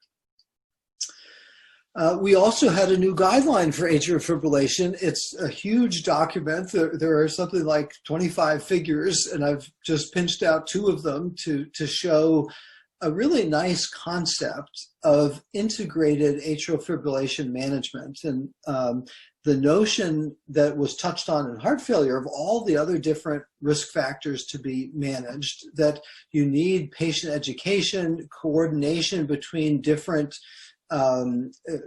providers, psychosocial assistance. These are often very old or older patients that have multiple different needs, and then many other risk factors. So a multidisciplinary approach is recommended and highlighted in the guideline. And they also highlighted the fact that patients with atrial fibrillation often have all the usual cardiac disorders, all of which have been seen to contribute to worse outcomes, and thus can be targets of of therapy and should be targets of therapy for atrial fibrillation. You know, one from a prior meeting was alcohol, that there was a randomized trial of stopping drinking alcohol, and there was a reduction in atrial fibrillation recurrence as one example of how managing other risk factors can actually impact their outcomes. So a final few comments. This was a huge analysis from a collaborative group looking at blood pressure lowering. And they found that across all the different drugs that the key factor was really lowering the blood pressure. And here, when controlling for everything, for every 5-point reduction in blood pressure achieved in the trials, you could see about a 10% lower risk of cardiovascular events. And so a good reminder that we still need to keep working on lowering the blood pressure. And this, they found, was really across the board, no matter what starting blood pressure you had or whether you had cardiovascular disease or not. All of these, you know, per 5 millimeter reduction in systolic blood pressure, it's always better to have, you know, the cardiovascular events are lower when you're able to achieve a 5 milligram mercury reduction. And so really a reminder that we need to keep working on that. It's one of those things that, you know, I see people in the office, their blood pressure is a little high and I never know if it's real or not. We have a program at our hospital where we send a blood pressure cuff at home and have multiple readings sent in, and then we average them from home. There you then have a very reliable reading, and you can adjust medications on that basis. So 3 final little topics, but a very important one in valvular heart disease for patients undergoing TAVI.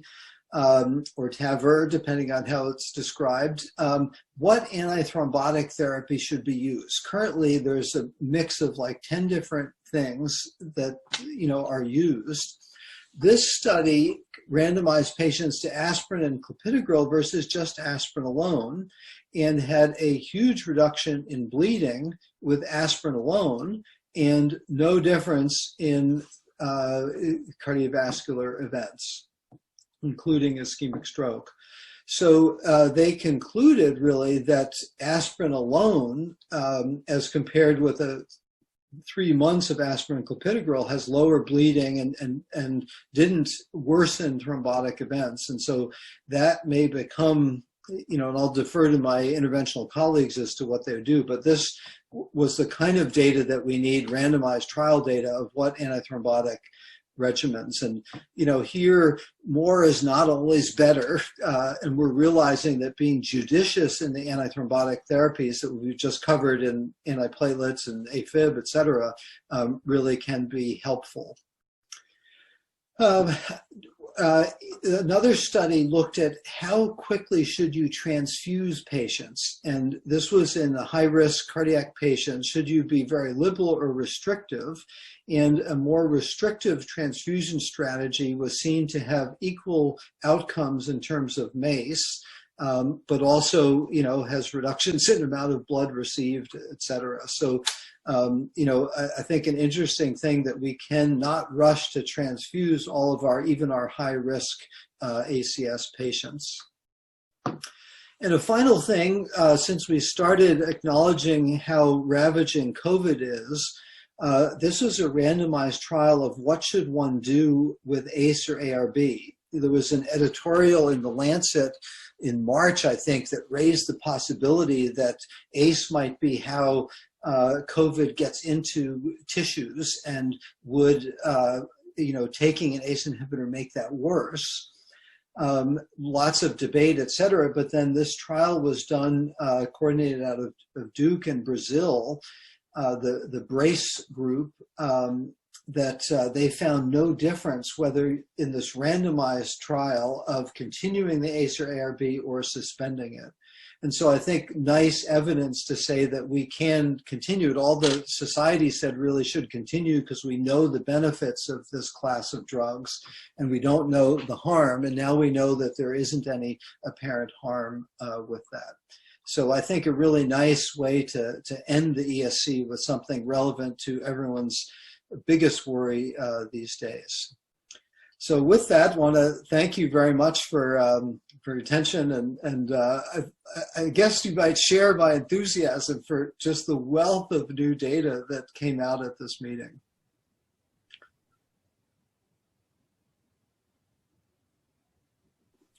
Thank you very much indeed for this beautiful covering of so many large number of topics. I think it's interesting how different topics come up at ESC with different views.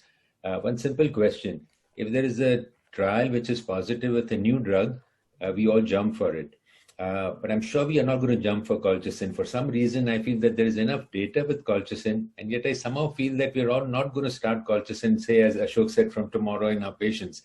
Why is it that we respond differently to new drugs and old drugs which show benefit?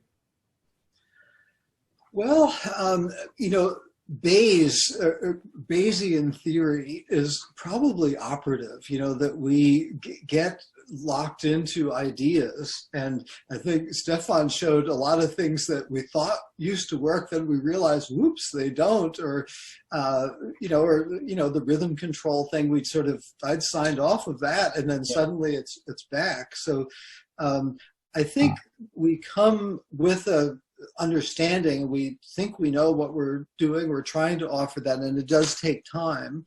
But, you know, looking towards having multiple trials is really the key. So, you know, with the SGLT2s, initially it was very exciting, but we sort of tiptoed along, then another trial and another trial. Now it's like every single trial is hugely benefits, so we really have to.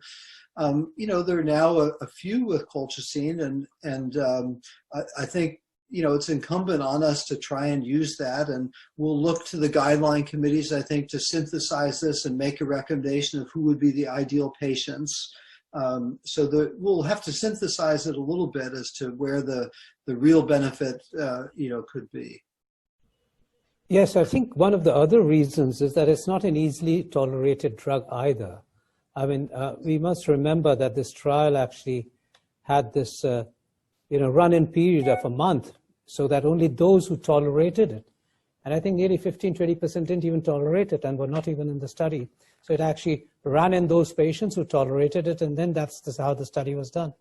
So it's not a very fancy, it's one of those repurposed drugs, which is not easy to take. And but I'm actually very surprised at the benefits. I mean, I thought this was amazing. But then, Professor Cannon, there was also this concern around a higher mortality, or was it a trial not meant for mortality? Because that question keeps arising out of colchicine in the previous study. Neutral mortality, higher non-cardiac deaths. We don't know what it's about, and those questions have never been clearly answered. Was that one of the questions which came up at the ESC? Well, you know, someone did raise the non-cardiovascular death. It's a 0.2% non-significant difference, but the other benefits far outweigh that. So I think that seemed a little less worrisome. Okay. You know, the notion of treating inflammation with an anti-inflammatory drug that you then are suppressing, you know, immune response to some degree. And so, you know, the notion of other side effects exist for antithrombotics. We know what they are, that's bleeding. Right. And so there are always other effects to balance in. And that's where trying to synthesize all the data, who is the ideal patient where you get more benefit and less of the side effects. But you know, the consistency between the two, Colcott and the Lodoco-2, I think, you know, is very reassuring. Right. That this benefit seems real. Yeah, you know, in your talk, what came out very well is that there were a lot of questions which had different answers in the past. So it's almost like asking, yes, we had the same sort of questions as previous years, but we had different answers this year. Say, example, prasugrel came in when a lot of talks used to be around ticagrelor, and prasugrel had actually been downgraded to practically very few cases. And suddenly prasugrel starts coming in with a 5 milligram schedule from Korea, and then even I was quite surprised to see the fact of a 2B recommendation over ticagrelor in non-ST elevation MICS patients. So that was one. And then linoxin came in after a long time as getting a bit favorite, having been relegated again to the sidelines. And I think the third aspect was rhythm. Yeah, rhythm control versus rate control came in again. So it was almost like we had different answers to similar questions of the past.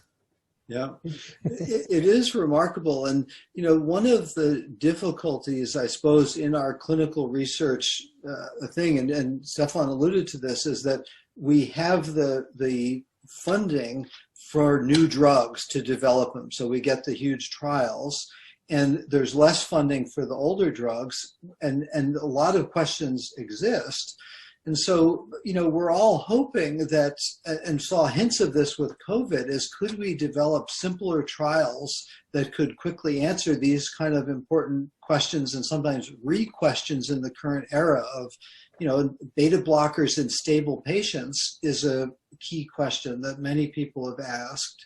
And it would be nice to do a simple trial in stable patients with beta blockers, yes or no, do you need them or not? But the trial infrastructure is too expensive now. And so hopefully the pragmatic trials will evolve so that we can answer some of these questions again. Right. I was going to ask you about the evaporate icosapent benefits seem to be quite remarkable beyond their triglyceride lowering efficacy. That was again shown in this in the evaporate study. Basically, perhaps that reflects the mechanism of action of icosapent, which is not directly related to triglycerides. But then it brings us to the point: are we ready to use that? I mean, these trials have not really lowered the LDL cholesterol to the same guideline-directed levels, and then have introduced icosapent into the regime. Say, for example, these are not patients on ezetimibe. These are not patients who had PCSK9.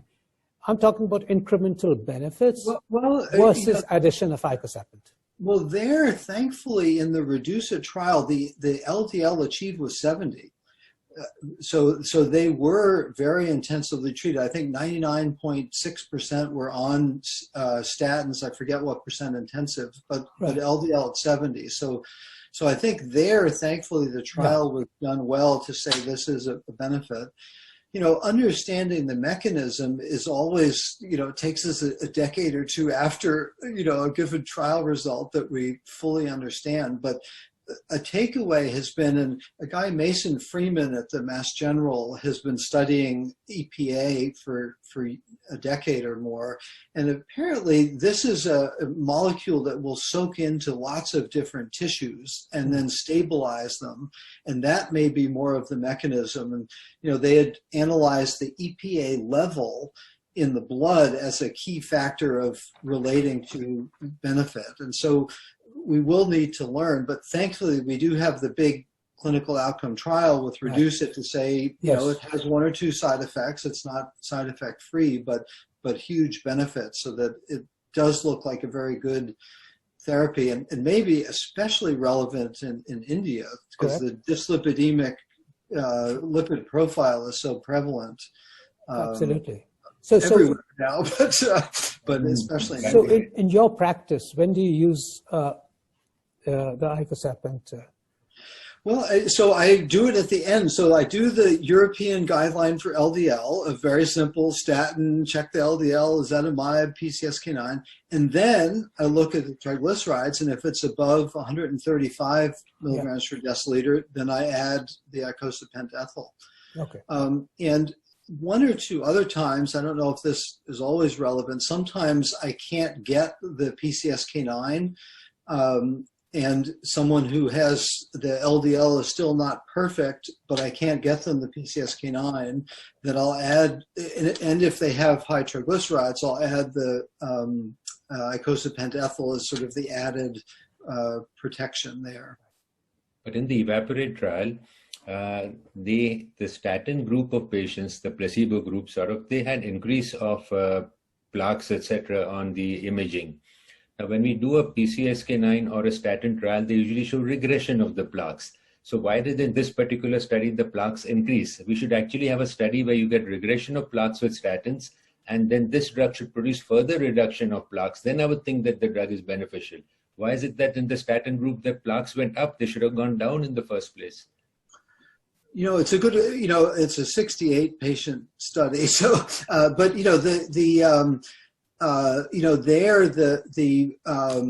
the plaque regression relates to the LDL. So Steve Nissen's done and Steve Nichols done the things where if the LDL is about 70 or 80, that's the range where the plaques stay about the same.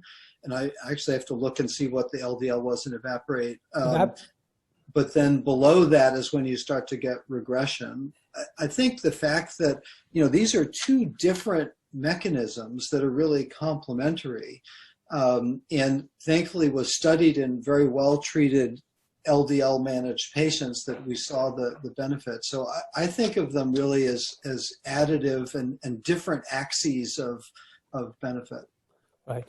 Maybe it wasn't as lowered, as intensive as reduce it. And I think that was one of the mechanisms behind us seeing the reduction with icosapent et al. Rather than There's a question out here which relates to, I have a few patients who are hypertensive and dyslipidemic under treatment with antihypertensive and statins, rosuvastatin 40 milligrams and fenofibrate 160 milligrams.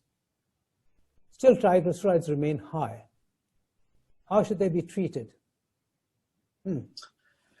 Well, that would be a perfect patient to add icosapent ethyl if they have cardiovascular risk and persistently high triglycerides. For fenofibrate, that probably has some benefit, in the field trial and whatnot, but it's more modest, certainly. I use that for the people who have really high triglycerides that I can't, if it's 600, 700, 800, it's a very potent agent, but it's really more to get the triglycerides down and avoid pancreatitis. But for cardiovascular benefit, the icosapent ethyl, has been shown to be of benefit. So, right. I think my comments on the popular TAVI, I thought it was a very important trial. I mean, it means our treatment, antiplatelet treatment of TAVI or post-TAVI has been so arbitrary just based on the fact that we're implanting a stent, which is a valve and a stent. And therefore, times immemorial and traditionally we've had DAPT. And so we just continued on with DAPT. And yet these were elderly people who had a high bleeding risk all the time. And they would have and then they were having large bore devices being put in. And yet we just continued on. Even those 3 months created an increased bleeding risk and perhaps created, led to some of the mortalities. And I think this was so good a trial that, just have the comfort of a single antiplatelet monotherapy with aspirin, which decreases the bleeding risk. So I think that was so important. But it still doesn't take away. It's perhaps what we still don't understand is, small valves are a different group. We've seen thrombus formation on small valves. I just want people to understand that. So is that a group which would benefit from dual antiplatelet rather than single antiplatelet? We've seen valve-in-valves, greater tendency for thrombus formation in those. So is that a different subgroup? Bicuspid valves, which has not been a part of most of the trials, has been excluded. Do they require modification of antiplatelet therapy?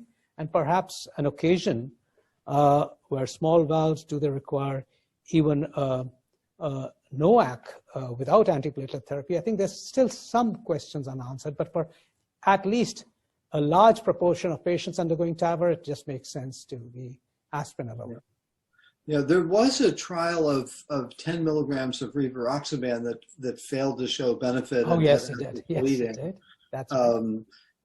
So it's amazing how we think something makes sense. There's thrombus on the valves, let's give a little extra, and yet it doesn't always work out. So it's nice. And I think there are a bunch of other randomized trials that will help clarify, but it's true. It's been the Wild West of all sorts of things tried, and now we're getting some clarity that being judicious seems good. Yes. The trial that showed reduction of a few millimeters of BP at any level of blood pressure is beneficial. Does that suggest that if your blood pressure is 120 systolic, you should try and bring it down lower? Yes, I'm confused about that. Thanks for asking that question. That even at the 120 level, it said the same thing as the 170 level. So, I mean, why do we stop at 130 now? I mean, is that raises the question in my mind. It does. Yeah. You know, one of the practical things I've seen is that what blood pressure, you know, that in the studies, they're usually done by research coordinators in a quiet room, and they do 3 pressures under very controlled settings, and then you get good results. You can average them. Whereas in my practice anyway, I have the medical assistant do a blood pressure, at least when I was in the office, or and, you know, there's much more variability. People had to try and find parking in Boston, and, you know, so I never know what to work on. And so the notion, and I think there's another paper just out of the benefit of home blood pressure monitoring, where you can get the quiet blood pressures, get multiple ones and average them over time. To me, that's then a number that you could work with and say, okay, we're getting a consistent finding of X, let's escalate the therapy. And, you know, I think getting to 120 should be fine on a quiet blood pressure like that. But, you know, the getting better precision of what blood pressures and how many, I think, may be a big help in trying to get better control of blood pressure. The ESC guidelines suggested that change to dual antiplatelet therapy for 1 year as a better option. We know the Twilight study showed that dual antiplatelet is not good. So in practice, what do you all do? Do you all now shift over to using only ticagrelor after a month? Do you continue DAPT? Do you reduce the dose? Because I think different trials are showing different results, and I think that the audience would get confused. So what would be your sort of practical guideline for DAPT management?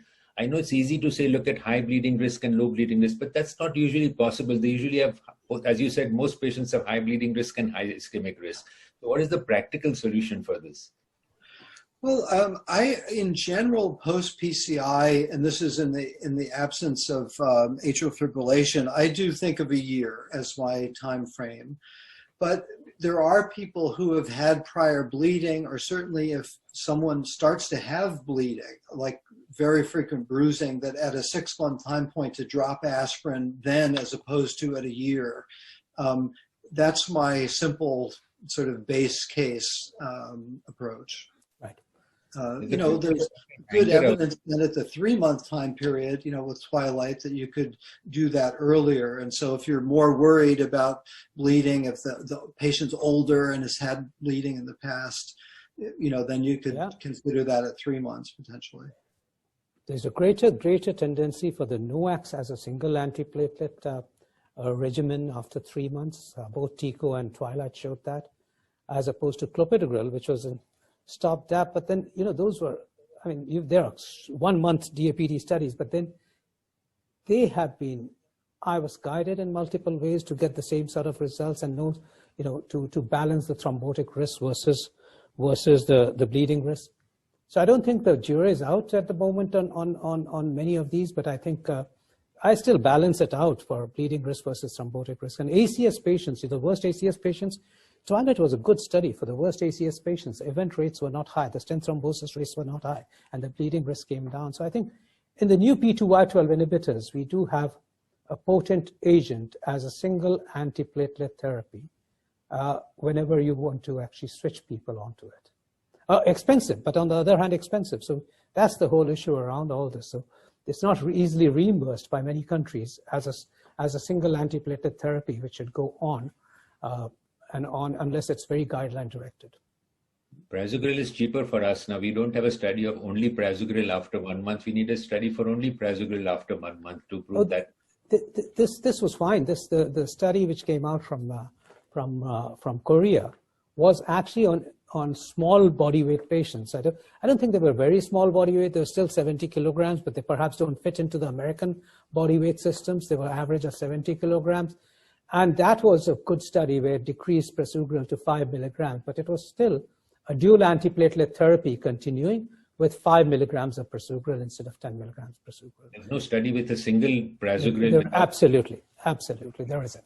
So can I ask one of the audience's questions to Stefan is the timing in acute heart failure. When is it safe to start an SGLT2? If someone comes in, you diurese them for a few days, do you start early or is it discharge? And you know, I had a problem or two with the DKA in acutely sick patients in the hospital. Yeah. What's your sense? Well, yeah, the two risk factor, 2 time points when you have ketoacidosis as a problem is the admission acute phase of heart failure hospitalization, and then any patient undergoing surgery. So in surgery, you have the same kind of problem. So we usually do it 1 week after hospitalization. I think you personally think at the end of a truly stabilized patient, maybe stabilized in the not premature discharge, but in the kind of correctly after, let's say 5, 6, 7 days of hospitalization, restabilized heart failure patient at the end of hospitalization should be possible. But whether it's really possible to do this in the acute heart failure decompensation setting, we will learn in about a year and a half. There is a trial to this end, and Impulse is ongoing. Professor Anker, there's 2 very interesting questions which turn around overlapping heart failure, and one is on digoxin. Now, we've seen the benefits of digoxin in the elderly with AF, certainly in terms of quality of life. Perhaps some of those patients were, had poor quality of life with beta blockers. Some may have had more breathlessness. They may have had chronic obstructive airways disease. Some may have had deranged left ventricular function and felt more breathless. And digoxin was, so there were multiple reasons why this. So what do you think digoxin is going to make a comeback? And that's what the question is all about. In heart failure, are there going to be more trials? Or do you think that we should close the chapter on digoxin in heart failure? When would you use it in heart failure? There is one more trial, DIGIT-HF, ongoing. It tries to be a morbidity mortality trial and aims for several thousand patients. It will take another 2 or 3 years because of the problems that described before. It's a government-funded study, low patient fee.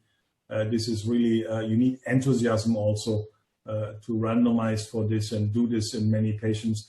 Johann Bauersachs from Germany is the leader of this. But of course, we shall not know for a number of years. Otherwise, I think digoxin is a good drug, or in Germany, we actually use digitoxin. Yeah, it's a good drug for AF patients. But beyond this, I don't think so. And certainly also not as a first line, but a second line. Okay. The second question related to, again, heart failure was that we didn't discuss, obviously there were no trials related to ivabradine during this ESC, but again in its role in terms of management, where do you see the role of ivabradine in the management or the treatment algorithm of heart failure? It is one of these, in my last complex slide, one of these second line therapies. In that particular case, we let it run under ECG. It was meant heart rate. Basically, if you're still not fine on a beta blocker and your heart rate is 75 or higher, I mean, the official indication starts with 70, but from 75, you have very strong benefits giving ivabradine. In our place, it is considered in a few cases. We are not the world leading prescriber of ivabradine, but there's many other countries where it's much less than Germany. France is probably the best. Servier is a French company. Amgen had an agreement with Servier about it. I think, Chris, correct me if I'm wrong, they have almost dropped it. There's no active pursuing of this in America at this moment in any big way. So I'm afraid it's one of these promises that didn't work out. But for certain patients with very, very high heart rate, and let's take even higher heart rates, 90, 95, 100, it makes a big difference if you reduce the heart rate. And personally speaking, I'm also in cardio-oncology. We have tried it even in cancer patients with very high heart rate. Oncologists have the belief that the patients with advanced cancer need the high heart rate, and then they are surprised to see that when you lower it, the patient feels better. So what sort of optimal heart rate do you aim for in a patient with heart failure? Or reduced ejection fraction, patient with... 65 to 70. Okay. I mean, okay, 60 is fine too, but very few get there. But below, not so much. But so 65 to 70, if you ask me, for optimum. Right. That would be true even for those with preserved ejection fraction. I think reducing heart rate and preserved ejection fraction would also be equally valuable for symptom relief. I mean, very high heart rates are prognostically adverse, I believe, in anybody. But of course, now I'm stepping outside of evidence base. But on an individualized approach, consider it also in patients beyond that. COPD, you don't want to give a beta blocker, but you have a heart rate in a sick COPD patient of 95. Yeah. I think you should do something about it. Correct. We have seen with GLP agonists, we have seen strong increases in heart rate in diabetic patients. Responds symptomatically very well to ivabradine. So, Professor Cannon, there's a question again from the audience saying, following the results of EVAPORATE trial, would you change your practice in favor of icosapent ethyl for plaque regression, and if yes, in which patients? Well, I think again, I use both. LDL is the primary strategy proven so many times over, but then adding, icosapent ethyl. Currently, we know to do it in those with high triglycerides. The question is, maybe it works in everybody, so that would be a next trial. But so I've certainly changed in that I'm adding this to patients. Once I've got the LDL controlled, then I look at the triglycerides. A reminder that statins and ezetimibe and PCSK9 all lower triglycerides. So you really have to get the LDL controlled on their LDL regimen and then look at the triglycerides, because if you look at the beginning, many people will have triglycerides, but they can be controlled. So it's really just the fourth step on the guideline that the guidelines had there of check triglycerides and add icosapent ethyl as needed. And I've found it's very common, in the BMIs, as you noted, they're more in the 80 to 90 range in the United States. And so the triglycerides track with that. And so it's amazing how often this comes up. That probably, I'd say 15% of my people who are seemingly perfectly well controlled also then have this that needs attention. It just shows, I'm actually getting more and more impressed by the fact of demonstration that lowering triglycerides. Remember the previous guideline directed targets for triglycerides was less than 200 and 150 was considered optimal. Now we've triglycerides being treated from 135 upwards onwards in many of these trials. So that actually suggests that we're moving towards, various targets, getting things further down and better. I'm not sure where the drug treatment will go on, because you always have to, heart failure is great because we add on a drug to the previous maximally tolerated agents and have shown incremental benefits in trials.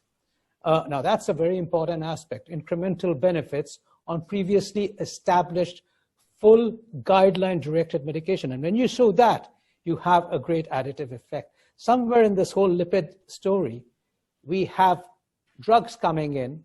A PCSK9 did that, reduced it, showed that for icosapent. But I'm not sure it's still the guideline-directed, where targets keep coming down from 70s down to 50s. That means some patients. Yeah.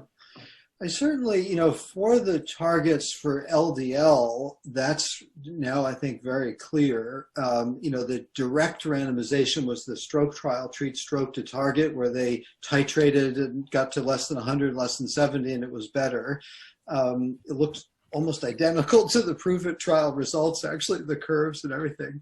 But for triglycerides, so far, it's less so on the target as more of identifying Right. the dyslipidemic risk. Right. And then this therapy that also lowers triglycerides, but has, You're bigger right. benefits. Yeah. And, Yes. that dyslipidemic risk is certainly something we've talked about a lot, where we want to do added therapies, and this seems to be one of them. Sure. And it's a little bit like the SGLT2s, that they lower glucose, but the effects go way beyond lowering glucose. And I think of the icosapent ethyl a bit in that fashion, that it will lower the triglycerides a bit and can be used for people with high triglycerides, but then the clinical benefits go beyond that. Coming to the, there's questions around anti-inflammatory, colchicine, but,